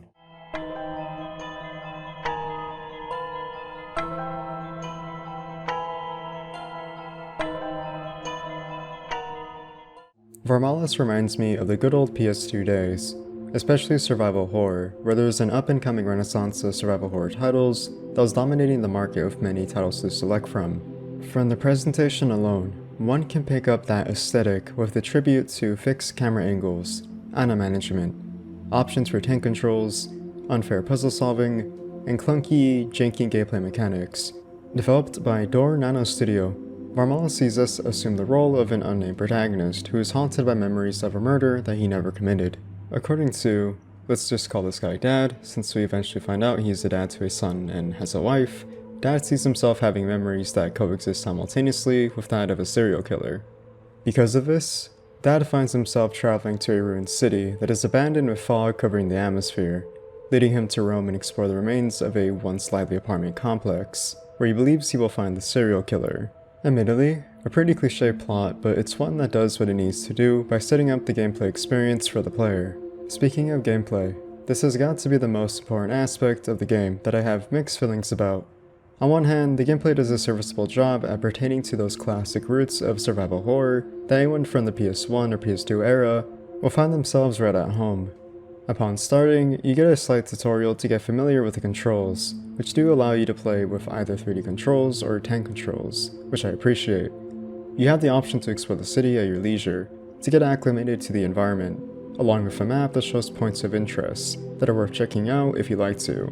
Much of the level design in the environment was honestly well done and had lots of attention to detail that gave the impression that the developer put lots of effort into the exploration aspect. There is a clear spectacle in mind, as much of the traversal sees the player exploring the empty roads, squeezing through tight linear alleyways, or having feelings of claustrophobia inside the interiors. You also can't forget the fixed camera angles that are a neat little attention to detail that we can appreciate. However, the real spectacle is the apartment complex itself. Upon entering, you can immediately tell that this takes clear inspiration from Silent Hill 2 when you see James exploring Woodset apartments. In contrast, you'll find linear corridors, decayed interiors in the rooms, monsters that appear unexpectedly, and some subtle horror that gets you when you least expect it. While here, you'll be granted the pipe as the main weapon to use against the enemies that is admittedly very slow and could definitely use some more polishing by having the attack animation be quicker, as it does feel like you're attacking underwater. Scavenging for items that are important for level progression or resources is a given, but admittedly may be difficult to see as the player can be quite oblivious as they are very hidden and hard to notice at first glance. It does slightly help though that Dad does look at the items to give a subtle nod that this is something that may be of interest, but having the items highlighted may help new-time players who want to get a hang of things. Most of the time, you'll find yourself having to get to room 304 as the main objective throughout this demo. For the most part, I found the apartments to be quite a joy to explore. While the design is admittedly very much the same, given how assets are clearly reused to most likely save on costs of a limited budget, the developer goes out of their way to give a bit of diversity in each room. However, while there are positives, it does come with its negatives. For one, I found the exploration to be quite clunky at times, such as when you would be going into a new room or hallway and the camera becomes fixed to a set location, making the framing a bit of a nuisance to work with. I think if the developer fixed some of the framing for these camera angles to where they feel seamless and not a battle to work with for the player, then it would help elevate the experience. Combat is arguably the weakest part of the gameplay as it doesn't offer much variety, other than the pipe being used to attack in an awkward animation that is very slow. Not only that, but the enemy does glitch out at times when getting into close contact as it makes collision with the player's model. I'm also not much of a huge fan of this weird mechanic where the enemy has this blue aura that circles around them and forces your flashlight to turn off. While I do appreciate the more complexity to the designs, they don't feel boring. I do feel like this is actually more bothersome than it needs to be, especially in a room that is clearly dark as the entire room becomes pitch black and it can be against the player. The biggest offender that really dampened my experience and I imagine would ruin other players' experience is specifically the running animation. I don't know why, but the developer has this weird wobbling camera shake that is very violent and obnoxious whenever you run. I found this to be not only annoying but nauseous and difficult to work with. I feel bad for those who may suffer from motion sickness as this could easily ruin the experience for them. It's a simple fix really that I think would make exploration more bearable to handle on the player's end. Lastly, I don't recommend using a keyboard and mouse as controls, solely because of how the camera controls function, as you need to hold the left mouse button to move the camera freely. The mouse cursor does appear and can really take you out of the experience and become quite annoying. While there are negatives that exist in much of the gameplay, I did once feel frustrated enough to exit out of the game and swear to never come back to it. I think what we have here has lots of potential, with a ton of unique attention to details that pay lots of tribute to classic survival horror.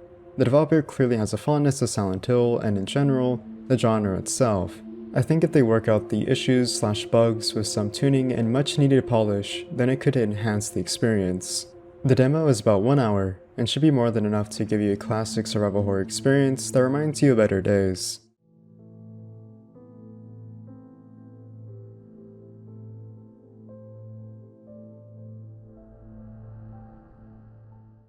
If there's one subgenre that I recently fell in love with over time, it's got to be PS1 styled horror games. There's something so unique and creative with the aesthetic that takes the likes of the limited graphical quality of the PS1 that is complemented well with the modern survival horror that is nowadays. The same can be said with Shattered Place, as it takes many creative liberties to authenticate that PS1 survival horror experience that is akin to the likes of Silent Hill. It clearly shows that the developer, Insomniac Interactive, did his research and studied his homework to express his ideas creating this unique experience. In Shattered Place, you play as a college student who resides in a dorm room, who's got to wash up and head to bed for classes tomorrow. However, after experiencing a nightmare, he wakes up to find the fuse in the apartment building cut out, and now has to turn it back on. This creates an otherworldly environment with monsters, blood, and a claustrophobic atmosphere that makes you feel quite hopeless. Here, you'll find the classic tank controls when moving, the combat consisting of locking onto an enemy, puzzle solving that is elaborate, and a subtle horror design that subverts the player's expectations. Throughout my experience, I found the level design to be quite good for what it is, as it uses a tight and linear environment to its best efforts to replicate a claustrophobic feeling and making the player uneasy and hopeless. I found backtracking from location to location to not be much of a hassle, as the demo is quite short, so it will be ingrained into your memory without a hitch. I found the gameplay to be quite fixated on puzzle solving for the most part, as it be tasked to undergo these elaborate puzzles that require a lot of mental thought processing. The horror itself had very subtle build-ups that would happen unexpectedly, such as this corpse wrapped in a body bag appearing out of nowhere, indicating that you may or may not have to fight it at some point. And then when you do eventually have to, it subverts the player's expectations, which completely throws you off guard. The only critique I would have for this demo is that there really is no purpose for the combat, as much at the time, you are mostly puzzle solving up until the very end of the demo, where you fight the enemy. It definitely feels undermined, and could have probably added more stakes if more than one enemy was roaming the environment that you must attack. But for a short 15-minute demo that tries to replicate that experience of the PS1 survival horror era, I think it does a pretty decent job, especially for this being the indie developer's first horror game. However, as I'm aware, this demo would only be cancelled and most likely never finished, as it hasn't been updated since 2020, unfortunately. However, funnily enough, the developer would go on to develop a similar indie horror game that is an ode to Silent Hill that we'll be checking out momentarily.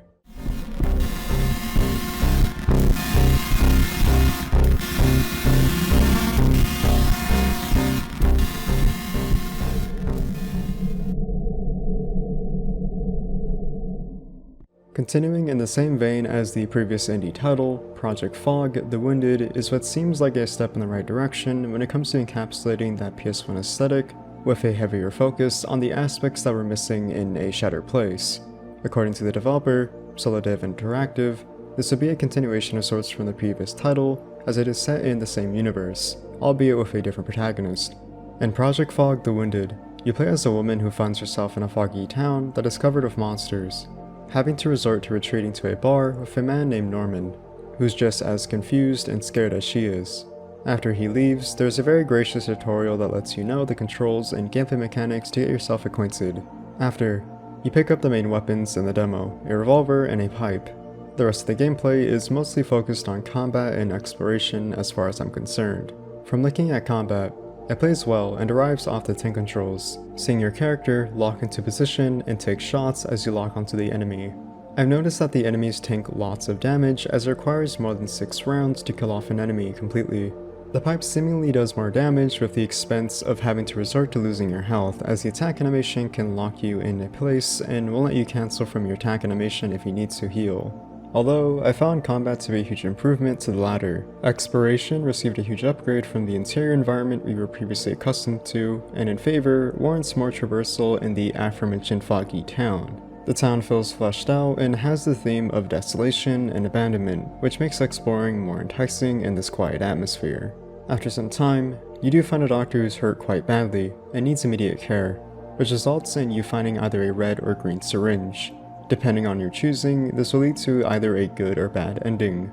But the good ending only leaves more questions than answers, and sadly, it seems that those questions will seemingly not be answered, as Project Fog: The Wounded has not been updated in 3 years since its first release of the demo. Overall, I found that this game improved in some aspects such as the exploration and combat, but simultaneously felt like a step backward, as it felt too short and quick compared to the last indie title that, while short, gave more of an elaborate structure to follow, which required critical thinking and solving, to where it built up with a climax that left you wanting more, leaving you satisfied yet interested, whereas here it feels very incomplete and undone.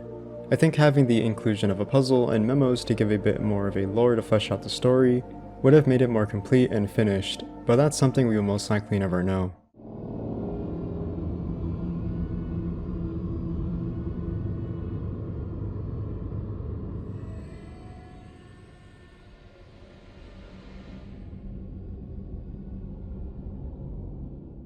Have you ever thought to yourself, what if there was a Silent Hill game in a 2.5D perspective in the style of a 2D platformer? No? Well, I'll be honest, I never had the thought come to mind myself, but after playing Night of, I think I may have experienced possibly the closest we will ever get to a Silent Hill in a 2D perspective. There are so many creative qualities sprinkled throughout this short 10-minute demo that is nothing short of beautiful, haunting, and above all, memorable. And I'm absolutely overjoyed yet heartbroken to have experienced something that will never come to be, as Night of is cancelled as of 2022. However, that won't retract my statements about how solid not only a Silent Hill inspired horror game this is, but a survival horror experience in itself. In Night of, there's not much to go off of in regards to a plot that gives any sort of clue nor indication as to what the story may entail, only a protagonist that looks awfully similar to that of Harry Mason, exploring an abandoned elementary school that also seems to be inspired by that of Midwich Elementary School from Silent Hill 1. While here, it sees the player resorted to having to traverse the linear corridors of the school floors while exploring classrooms that are quiet yet unsettling, as they have this presentation that speaks for itself.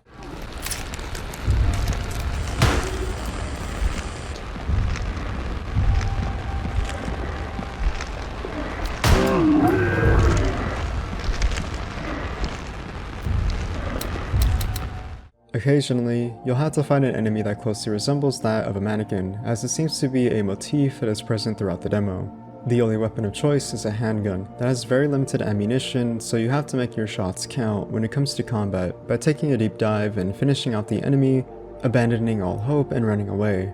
While the combat is straightforward, the best aspect that comes from the game itself is single-handedly the design. The atmosphere can at a moment go from a very somber and ambient tone while in the same room as you watch the rain outside from the window, which gives a sense of melancholy, but also brief safety, to then a moment of tense and unnerving stress that follows as you are in a room that you pay no attention to, but slowly manipulates the environment in a psychological horror fashion. One of the best qualities of this demo is how it makes the player panic and freak out in the most unexpected ways with how subtle it produces the horror. I love how you can see yourself having to grab an item, applying it to a puzzle, and then thinking you'll be rewarded of some kind, to only have that subvert your expectations to finding yourself trapped in a room where the door is suddenly locked without any reason. The hallway behind you vanishing from existence only leaves you in a confined room that has no exit. The horror can be scary when it needs to be built up to such a payoff that feels organic and well-deserved. It blew me away how only a 10-minute demo made me feel like I went on a journey when sometimes a typical horror game requires hours of playtime to remotely feel that way. But Night of did that. It's such a shame that this game is cancelled and never to be finished because there was so much potential here that I honestly would have looked forward to experiencing and purchased day one. And while it is sad to see, I am at the very least humbled that I can share this with those of you watching and that I got to experience this myself.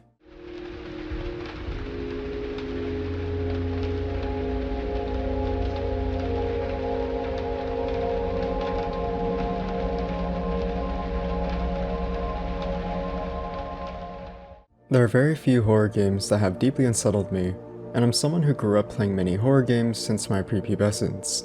And like many of us who can stomach any type of horror, we eventually grew accustomed to these themes, imagery, and symbolism that see us become desensitized over the years. But that changed recently, with this hidden gem of an indie horror game called A Date to Keep, developed by Deadbite. A Date to Keep is very reminiscent of Silent Hill, from its atmosphere to the gameplay, and the storytelling. However, what makes A Date to Keep different is how effectively it uses its horror against the player. From the moment you start playing to the very end, it unfolds its story with very subtle storytelling that sees us take the helm of a mentally deteriorating protagonist who is faced with the consequences of his actions, implying that he killed his family and most likely his coworkers at his office job he worked at. It doesn't tell you this directly, but it gives context clues with the imagery that is laid out to you. Seeing the wife and child slowly crumble away, to the coworkers mocking you as everyone has their eyes all on you, to the final nail in the coffin of that being your fears of being unwanted and insignificant as we get our eviction notice, along with our boss having no further use for us. This goes even deeper with the neat attention to detail of the various pawns you see scattered across the environment that you can collect, symbolic of the protagonist being a pawn in his work operations that is nothing more than a number that is part of the equation. The whispers of the coworkers speaking about you under their breath as you walk closer solidify his fears of being watched and spoken badly about.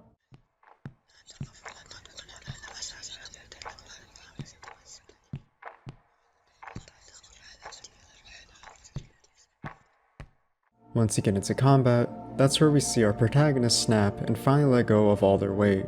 You're equipped with a shotgun and have to kill these haunting and otherworldly mannequins that sprint towards you in a contorted manner. What made this deeply unsettling was not only the movement speed, but the screams that pierced your eardrums as they chased after you. The worst part is that the game weaponizes your own weapon against you by having to switch out your flashlight to a shotgun, without the ability to see in front of you as everything is pitch black and dark. It's such a minor yet important detail I noticed that was very effective when conveying this horror that made me appreciate the approach to gameplay even more.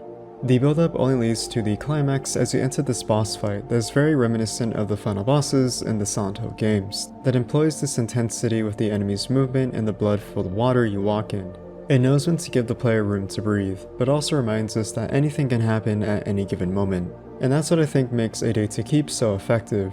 It uses real-life fears against you. Societal standards warrant this fear that has you craving respect, recognition, and attention from others.